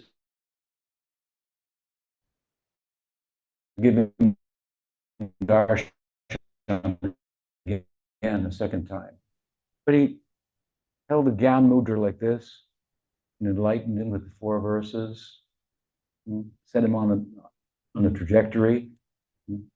Now Brahma's coming in. Krishna, he doesn't realize Krishna's bringing there, but he sees Krishna, and that looks like my guru, who I saw at the dawn of creation, but I'm not sure if it's him. He's not holding his hand with the Gyan Mudra like this, and he's not giving profound teachings like a guru would give, right? He's playing with some boys, some friends, and the play is such that it's the intimacy, it's astounding. You can't act like that with God or with your guru. So this must be an imposter. Stand up for my guru. He's an imposter here on the scene. So I have to expose him, right? So he thought, the Leela. So he tried to steal Krishna's friends and calves and so on and so forth. And what did Krishna show him? Krishna gave him vimohan. Vimohan means bewilderment. His enlightenment arose out of a bewilderment. His 4 heads were spinning. He could not use his heads unto themselves for enlightenment, but he could use it in relation to. So he does, because after his enlightenment, he expresses enlightenment in about 40 prayers, which concludes that Brahma Vimohan Leela. And we study the prayers, we see his transformation from Vaidhi Bhakti to Rag Bhakti. What he saw, his bewilderment was 2 sides too. He's bewildered by the Aishvarya Krishna, majesty of Krishna. Krishna showed that something he didn't know. That Krishna that you saw Narayan transform into is not an incarnation, an avatar of Narayan, but Narayan is the avatar of Krishna. He didn't know that at first. It took half his lifetime to figure that out, to have that revealed to him. This is the cornerstone, the key, the password to understand the tattva, the underlying philosophy of the Bhagavad. Krishna's tu Bhagavan Swayam. We study the prayers of Brahma, we understand. He understood this point. Indeed, that line, that part of that one line of Bhagavatam, Krishna's tu Bhagavan Swayam, it's a small line. Some people said, we make so much out of one line, and even the whole book revolves around that, philosophically speaking. Big things come in small packages sometimes. Look at the sutras of Vyas. They're small, they have big meaning. Krishna's tu Bhagavan Swayam. In narrative form, in the form of narrating the drama, this teaching comes out here in the Brahma Vimohan Leela. That means bewilderment of Brahma constituted a knowing, Krishna's tu Bhagavan Swayam, that he was standing on the foundation of this tattva, And out of that foundation of this tattva, this Sakyabhav arose. What do I mean by that? You see, if you want to have friendly love for Krishna, for God, you're not going to find it in Vaikuntha, the realm of awe and reverence. It's not there. So if it exists, there has to be another realm. If Krishna is the avatar of Narayan, then that means you will see that on earth, but in Vaikuntha, which is the goal, mukti, it won't be there. There's only Dasyabhav there, Shantabhav. There's no friendly love there. So, but if Narayan and Vaikuntha are an expression of Krishna and Goloka, that's why Brihad Bhagavatamrita has 2 cantos. First canto is what is the highest love? Gopi Bhav. Anuttara said, well, where do you find it? Where is it? If it's eternal, if it's not just something that appears on earth for some time as an avatar does, and then it's incidental, or then it contracts back into Narayan, and everybody in Vaikuntha is just a das. The whole second canto of Brihad Bhagavatamrita is Goloka Mahatmya. There's a realm that corresponds with this kind of love. It's the Mahavaikuntha. It's where worship has turned into love. And where there's no two. Because in love, there's no two. There's the only one. Of course, it's a dynamic one, as I said earlier. You and I become we. So Brahma, he's standing, it's very clear, he's standing from the text, he's standing on the ground of Krishna's tu Bhagavan Swayam. He's done half of his life in sadhana bhakti, it's Vaidhi bhakti, but he had this idea that didn't correspond, of a goal that didn't correspond with reverential love. Now Krishna says, time to give him some details. What is this love? Brahma was bewildered by the Aishvarya of Krishna, and he was bewildered by the Madhurya of Krishna. The sweetness of his interaction with his friends. How can people interact with God if he's God? These are 2 features of Vrindavan that are important to note, along with a third, that make Vrindavan most perfect. Krishna's Dwarka Leela is perfect. Mathura Leela is more perfect. Vrindavan Leela is most perfect. What makes it most perfect? Rupa Goswami says, it has full madhurya, sweetness, charm, intimacy with the Godhead. And it has full aishvarya. Indeed, the madhurya is the aishvarya, if you properly understand it. Oh my God. You could interact with him like that? Oh, you'll pass out. Nigamakapataro galitam phalam shukamukadam tatabhasamritam pibatta bhagavatam rasamalayam muhurahu rasikabhuvi bhavakaha. Be careful about this book, Bhagavad, to tell these kind of stories. Be very careful. If you drink from this, Nigamakalpataro, this fruit, ripened fruit of the tree of the sacred text, Nigamakalpataro, galitam phalam. It is a fruit that is galitam phalam. It has fallen. It's there to pick up. You don't have to climb the tree at risk that you may fall. There's no falling in bhakti. It's the floor. If you follow the floor, there's no further you can go, and you use the floor to get up. Right? Nigamakopataro galitam phalam shukamukaramartadraba samidam pibata bhagavatam rasamalayam muhuraho vikabhav. And so you should drink this fruit. And what will be the result? Alai. You will pass out. And what will you do when you get up? Drink it again. Pass out.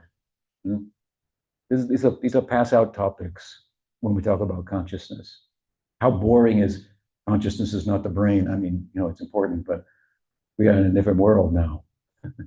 We're in the drama, the theatrical performance of the play of consciousness.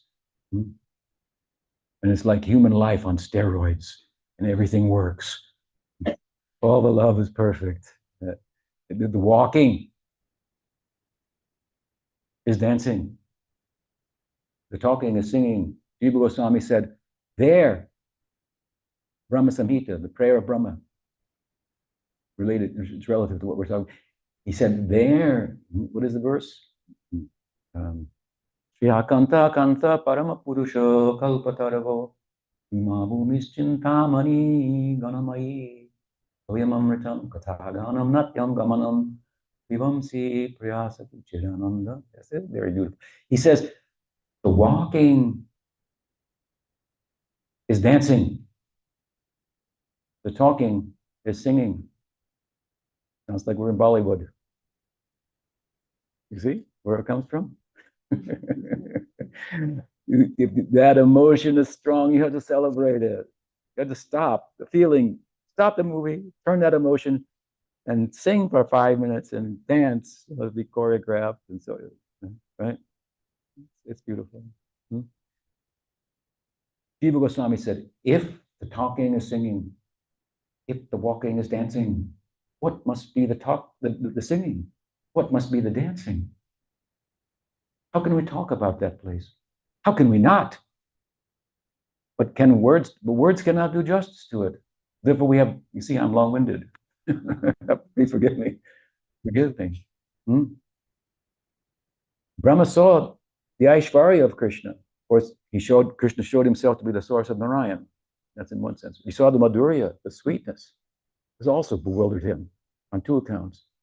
And he also experienced the mercy. These three things make Vrindavan most perfect within the drama of Krishna Lila that plays itself out in Mathura, Dwarka, and Braj, Vrindavan. Most perfect. And Brahma said, so I don't want to take up too much of your time, but he began his prayer like this. Mudhyate brava puse taridambaraya unjabatam sam pariticha asanmukhaya Vanyasvaje kavalabeta vishana venu lakshma srije mudupade pashupangajaya. Beautiful prayer. One of the most beautiful prayers in Bhagavatam describing Krishna. What's happening here is that if you study this verse carefully, you see that Brahma is transferring from what we call adhikritya dasa to sakirasa. Adhikritya dasa rasa. I mean, adhikritya means that there are different types of dasarasa. One of the types of dasarasas is that the powerful positions in this world that govern things like sun, moon, wind, water. There's consciousness behind all the movements of nature. In Hinduism, we're very respectful of nature, right? We understand that the microcosm of nature that is our body-mind complex, for it to function, is dependent upon the macrocosm. So to see, we're dependent upon the sun. To speak, we're dependent upon wind, and so on and so forth. So why don't we show gratitude? Surya Namaskar. That's a beautiful thing, right? And of course, if you love someone, they'll tell you all their secrets. This type of worship in Varnashram, all the gods and goddesses that are posited in a poetic way, in one sense, looking at the water, the wind, the sun, and it's real. That worship, that love, it's gratitude. Gratitude, the beginning of show gratitude, a life of gratitude. If you love nature, nature will tell you its secrets. One of its secrets, its main secret is that she has a soul and it's you. Oh, goodness. Now go within, right? As we've been talking about, right? If you love someone, they'll tell you all the secrets.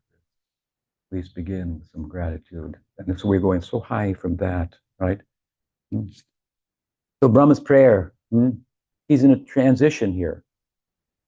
Adhikrita Das means, Dasya means a type of Dasya Bhakti. It means these positions, position of Brahma, position of Shiva in the world as far as a guna avatar or Indra. These are empowered positions that souls can attain. Right? Those positions are empowered. It's a type of Dasya Bhakti.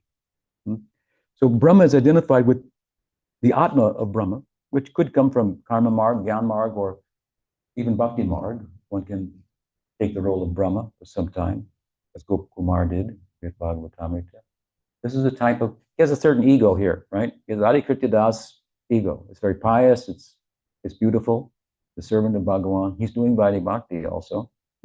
Now he's transitioning. Nomidhyate bra, nomidhyate. Meditate the beginning of all these prayers, right? So much tattva here. The medium, Sakyabhav in this instance, right? And he means namaskar.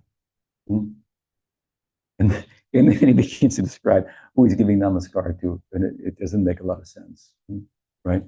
In one sense. He says, Namodhyate brava puse taradambaraya. So he has a ambaraya. He has a his vapu. His body is looks like a rain cloud. It's best I could describe it. Not only is the color, it's very attractive, dark rain cloud, but of course in the heat, it's very promising. It will bring rain. It'll bring relief to us. It says, Namudhyate Brahma say Tadirambaraya, and that rain cloud of your body is ornamented like lightning with a saffron yellow garment. Okay, well, Narayan looks like that too, right? He has that sham color, and he also has a golden garment, right? But then he goes on. He wants to distinguish. I'm offering worship. What I'm understanding now is I thought you were the avatar of Narayan. Now I'm realizing Narayan is your avatar. And all of his opulence and so forth, you're distinguished from him by the simplicity of your attire. Gunjavatansa. You have earrings made out of not emeralds or diamonds or rubies, but gunja beads. I mean, you can pick them for free and string them. Poor people do that. How those ornaments look on Krishna. How much they become beautified, right? Is the idea. The ordinary ornaments. Gunjabatangsa padipicha. He's got a crown. There's the crown of a peacock. Peacock feather. Not a big golden crown. But what are those we have peacock in my ashram in Saudari, Northern California. We just walked on the property one day. He's been there for 20 years. Just walked on he'd never left. So in the springtime, his feathers are everywhere. We collect them. They're free. They're beautiful. This is his crown. Ordinary ornaments. But he's adorned with these ornaments by his sakhas, by his friends, by their love, by their prem. Brahma could see these ornaments are expressions of their prem, their sakya prem. And they're ordinary, but they have a look that is more beautiful than the opulence of the ornamentation of Narayan. This is extraordinary. He says, the Sanmukhai, her face is radiant, Vanya Saje, and you have a garland of just flowers from the forest. They're not like the Parijata flower from heaven. Just ordinary flower. But again, all these ordinary ornaments are beautified by you and by the fact that they are expressions of the prem of these sakhas. Astounding to him.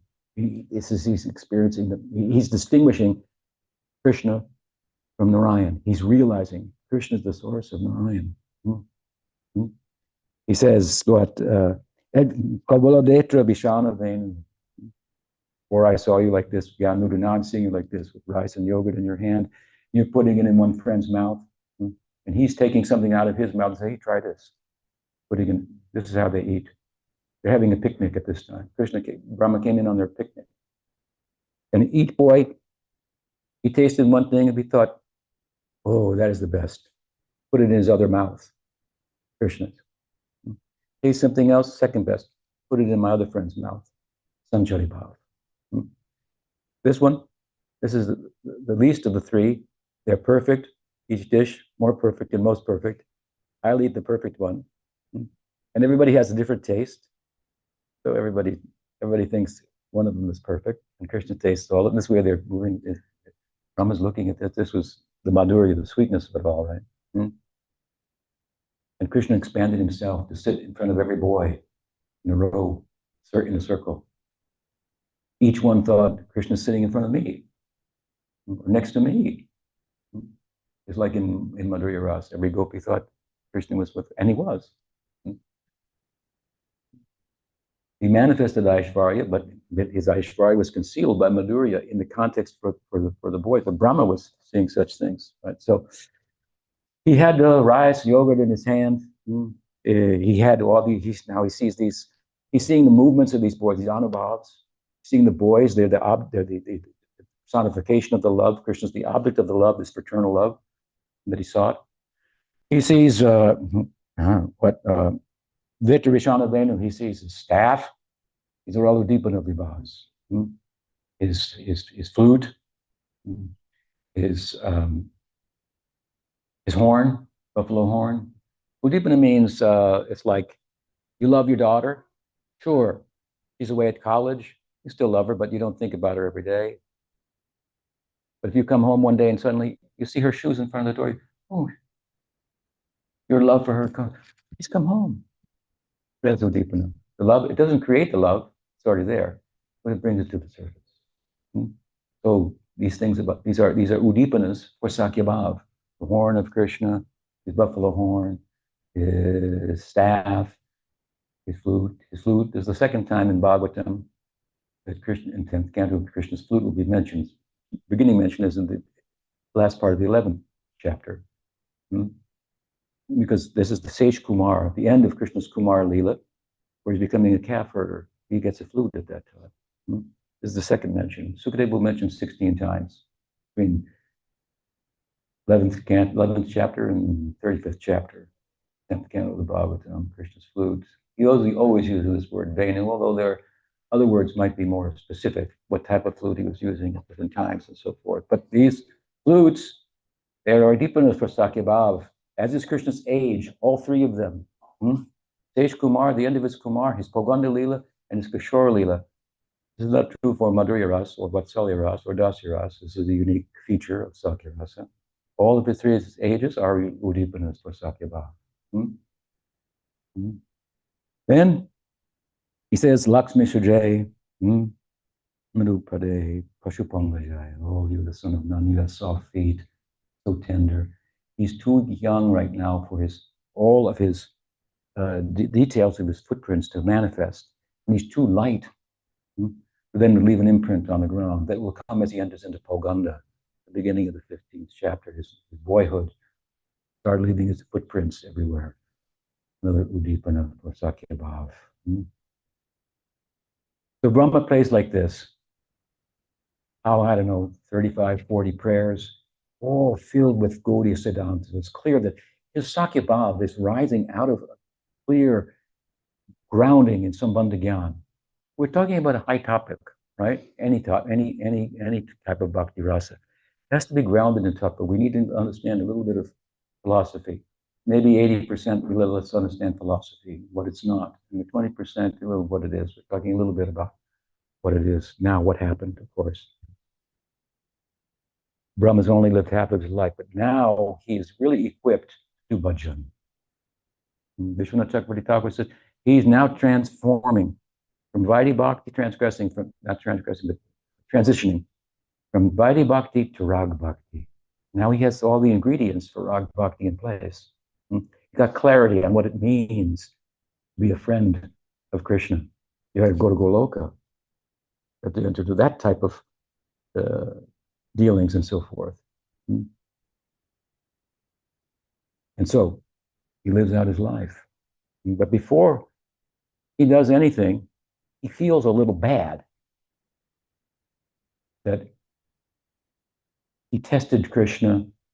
He thought his faith was weak, or he feels a little guilty because he had tried to steal Krishna's calves and friends and confuse him and see if he was real or not. And Krishna said, I'm real. I'm the real thing here. I'm the real deal. So what did Brahma do?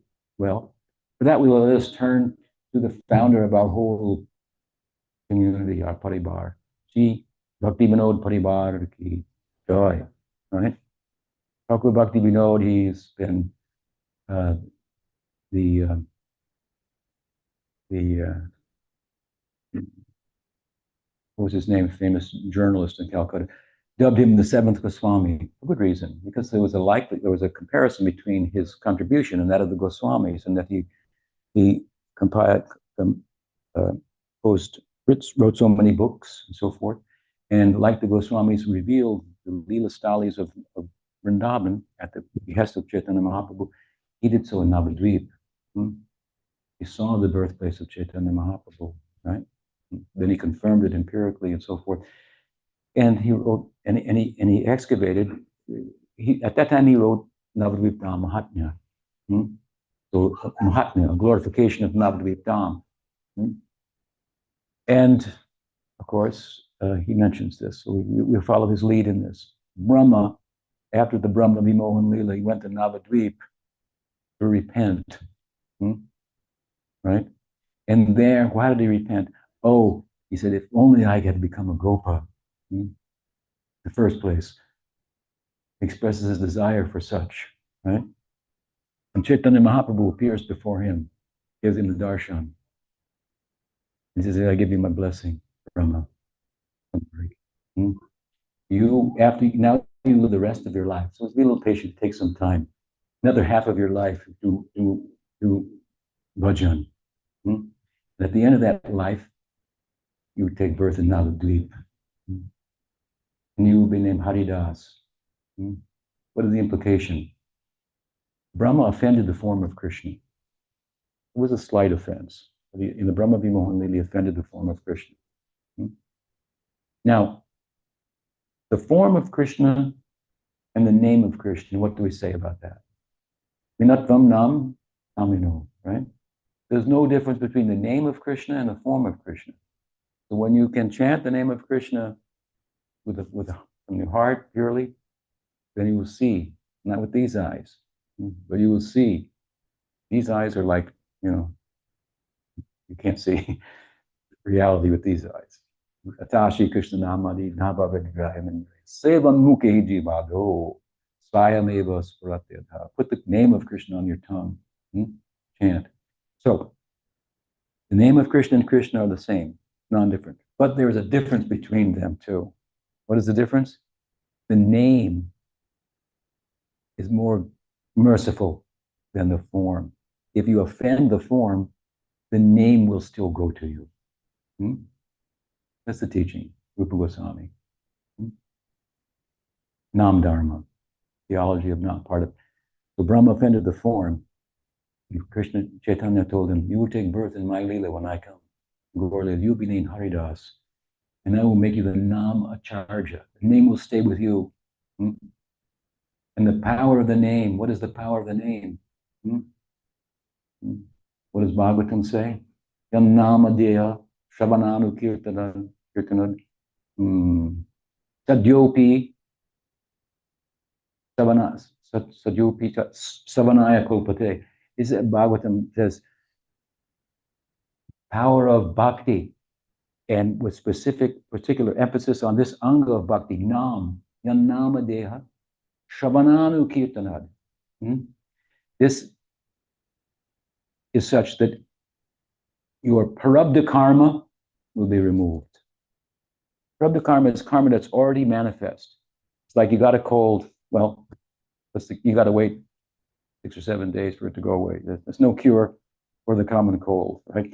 Once the karma is manifest, well, if you get gyan, which reverses the avidya, the ignorance that karma is based upon, then karma that would have manifest, that is in an unmanifest stage, that's your that you're due, that can be eradicated. But that which is already manifest cannot be done away with by the power of gyan, such as the power of bhakti. We already explained virtues of bhakti over gyan, right? With gyan, there's no movement. With movement, karma, there's no gyan. With bhakti, there's movement and there's knowing, right? Bhakti is nirguna. Gyan is sattva guna. So the power of bhakti, it can remove one's prabdha karma. and Haridas Thakur, who became the exemplar of the central practice of our whole lineage, the method to Chaitanya Mahaprabhu's madness, Sankirtan, Nam Kirtan, chanting of the name. His chanting is described in Chaitanya Charitamrita as Sankirtan, repeatedly. So you don't have to go in the streets necessarily, Trafalgar Square, to do Sankirtan. That's good too, but do japa out loud. That is an anga of Kirtan, sabanga of Kirtan. Haridas did this, what he was chanting 300,000 names a day. And at the end of his life, what happened? Chaitanya Mahaprabhu took his body and danced with his body in Jagannath Puri, in his arms. And then he, with his hands in the sand, he began to dig to place the body there and told people to worship that place. What does it mean? What is the implication? That his parabdha karma was removed. Because he was a Muslim. Haridas was born. He offended Krishna, so he had to take birth as a Muslim, which means he was outside of the Hindu structure. That's not a bad thing to be a Muslim, but the Muslim path, Islam, as good as it could possibly be, maybe you become a Sufi and attain some penetration into transcendence, but you're not going to go by that particular discipline. Not a bad thing, but you're not going to go where we're talking about here, into Sakyabhav. You're not going to go to Golok. So yes, in Italy, all roads lead to Rome, but they don't all lead to the same street address. So there are different paths to transcendence that may be viable to some extent, one extent or another, but we're talking about this kind of path. What is the effort in this path? It's an effort to get mercy. A fellow told me he had long dreadlocks. He said, I really like what you're teaching. I kind of like to join, but I couldn't cut my hair because all my power is in my hair. I said, well, could be. You may have power there. But our path is not about getting power. It's about acknowledging who's actually powerful.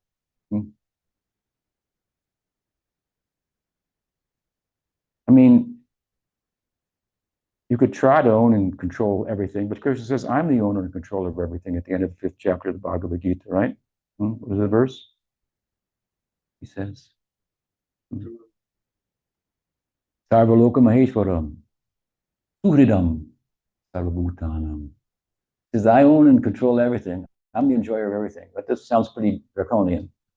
What's left for us? He says, well, accept this. It's just a fact. And then, Suhridam, you become my friend. So if you're the friend of the person who owns and controls everything, you're doing pretty good, right? You're in a better position. Not what you know, it's who you know. Right? So, Brahma Haridas, Jai. Yeah. So we find through the medium, Sakyabhav here, now we're in Gaur Lila, Sakyabhav has a role, right? Prominent role. This verse, Namidite Brahma, Vapuse, Tadam Ambaraya, also occurs in Chaitanya Bhagavat. Where is that? Srinivasacharya was asked by, not Srinivas, Srivas Thakur was asked by Mahaprabhu, saying something in praise of me. He was doing his worship of Nrsimha in his home, Sringamurti, Srivas. And Mahaprabhu came and knocked on the door. He's in a trance, he's doing his approach, he didn't pay any attention. Mahaprabhu kept banging on the door. And then he broke the trance of Srivas in the midst of his ritual worship. And Mahaprabhu said, he who you are worshiping is standing outside the door. Broke down the door. Srivas looked, there was Mahaprabhu standing like Nrsimha. Said, sing a verse and praise. Sing a verse and praise. And Srivas Thakur sang this verse. Because after all, he's Narada Muni, right? And who is Narada Muni? He is the Vaidhi Marga expansion of Madhu Mangal. Jiva Goswami has nicely explained in Gopal Champu. Is Narmasaka. Role, and we say, Shivasadi Gaur Bhakta Vrinda. He has a, Bob has a role, if you will, a place, a supportive role, a supportive place. And of course, it doesn't get any bigger in this regard when we come to the person Nityananda Ram himself, right? Yes, Sakya Bab is supportive in the Braja Lila. It's the only of the romantic life of Krishna. It's the only rasa that's compatible. These two, only Madhuri and Sakya are compatible. Neither of them are compatible with Madhurya, with Vatsalya rasa. Of course, that's not a problem because Vatsalya rasa has to be incompatible with Madhurya rasa in order for there to be Parakiya.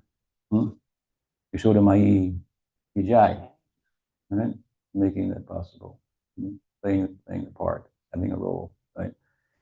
But in particular, Krishna's friends who are influenced by Madhurya rasa, Angi becomes an Anga rasa of their Angi rasa. The body of their rasa is Sakya, and Madhurya plays a role as a supportive, so that they can participate in the romantic life of Krishna and provide a shoulder for him to cry on in his romantic crisis. And also, Subal Saka, close friend of Radhika, servant of Radhika. What does Das Goswami say? Tadanuraga parato virahasya vitya. Sapnepi gokula vidur najahati hasta. Yo Radhika pranay nirjahasikta cheta. Prema Vivalatanum, Subalam Namani. Special friend, Krishna he is. The pranay of Radhika.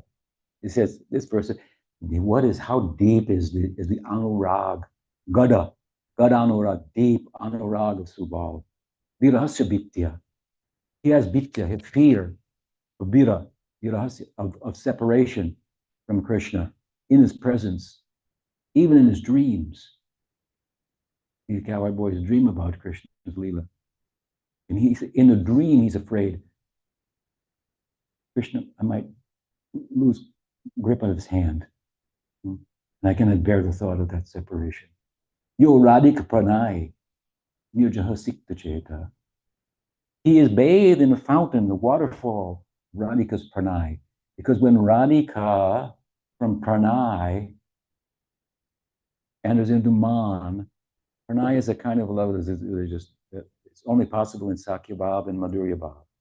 Because in Sakya Bhav and Madhurya Bhav, they're equals. In other words, your friend experiences exactly what your other friend experiences, whereas the child experiences different than the parent in parental love, right? You understand the difference? And in romantic love, they're both on the same page too. Of course, the difference there is that quantitatively, there's a difference in romantic love. And we're all here because of that. That is Chaitanya Mahaprabhu's Leelas coming out of that. Because Mahaprabhu was Krishna, loved Radha, but he realized her experience is qualitatively the same as mine. In quantity, it exceeds mine. Therefore, the Encore Leela, the inevitable outcome of Krishna Leela is Gaur Leela. As deep as you want to go into Krishna Leela, that's where you'll find the genesis of Raskunsha Jai. So there in that world, in that realm,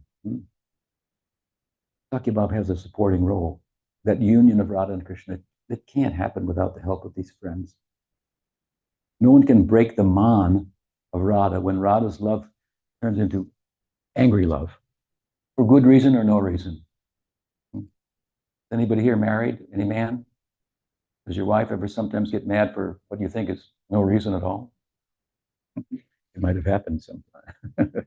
Well, Radha sometimes, for apparently no reason at all, becomes angry with Krishna. Oh, what to do? You're the best person in all the Braj Leela, most competent person to turn her man back into Pranay. See, man arises out of Pranay, and Pranay arises out of man on the other side. These are very esoteric terms, of course. They can only be stood by participating in the Prakat Leela, your future, like Brahma. Become a member of Gaur Leela, take birth there. Bless you.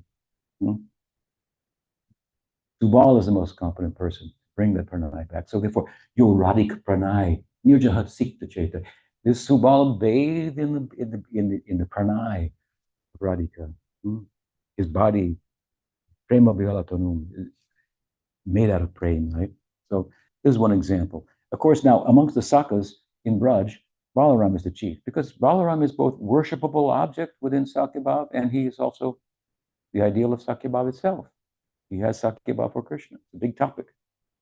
But the unfortunate condition for Balaram in the Braj Leela is that his love is Sankula. It means that he has some mixture there with Vatsalya.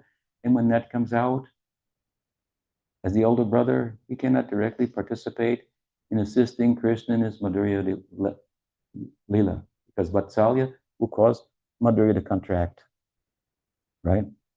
If you're a young adolescent boy in love with a girl and you got to go meet her father, well, it's going to contract a little bit. It's going to contract at that time, right? Similarly, if you are friends playing unchaperoned and elders come in the room, well, your friendship is going to contract, right? So Balaram, he's older brother. What can be done? So he cannot directly participate, but indirectly he participates. How is that? He is the Maryada Purusha in Krishna's life. So Mother Yasoda depends upon him to make sure Krishna is well behaved. She fosters her own Vatsalya onto Balaram.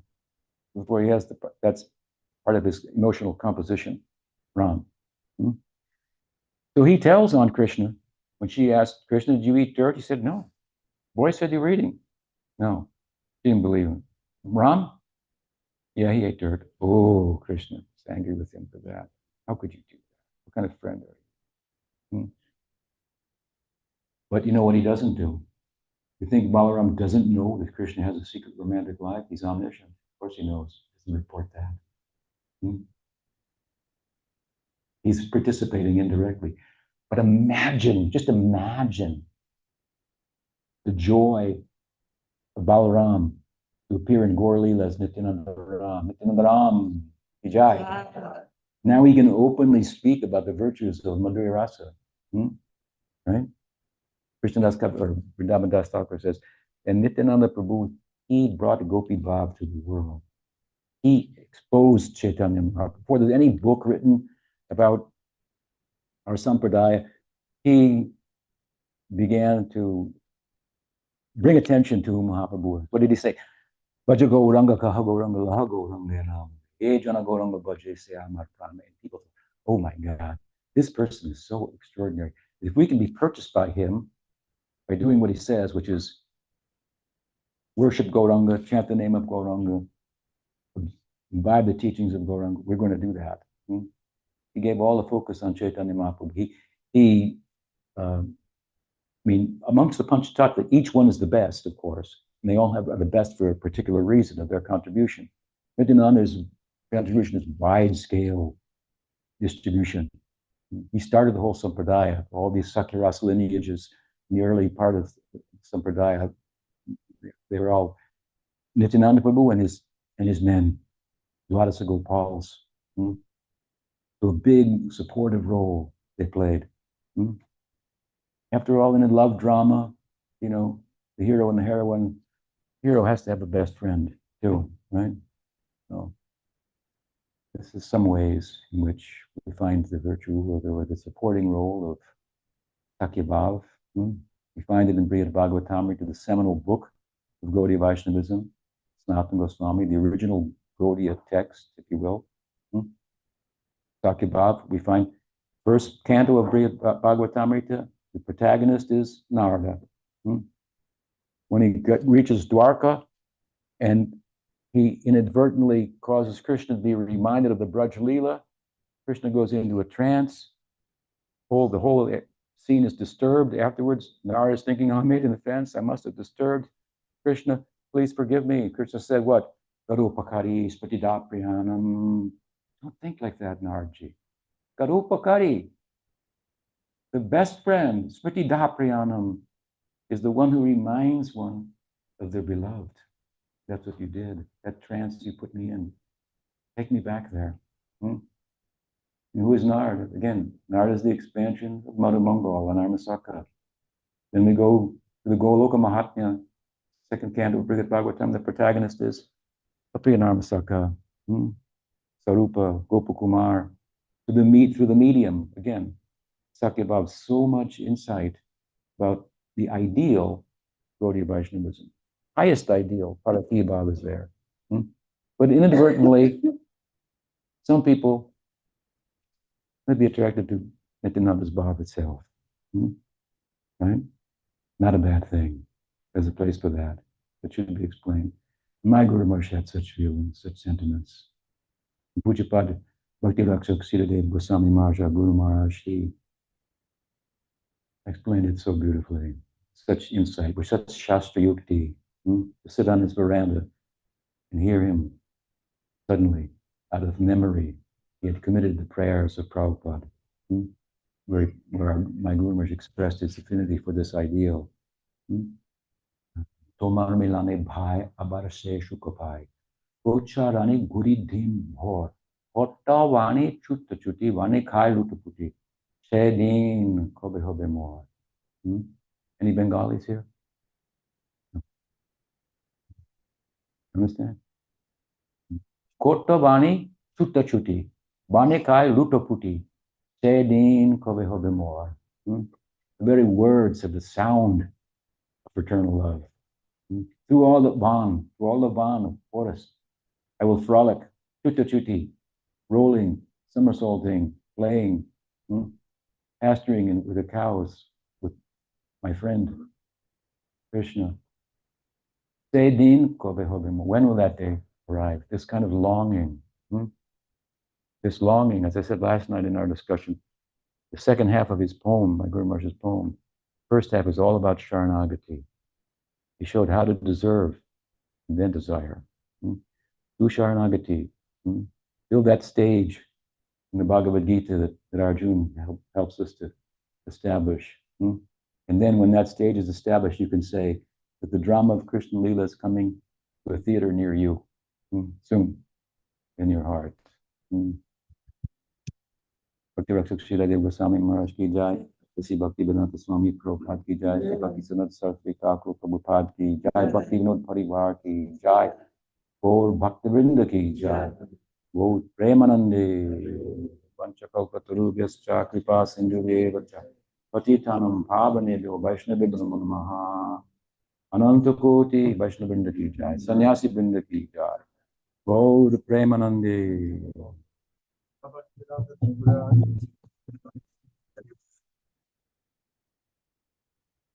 We're all friends here.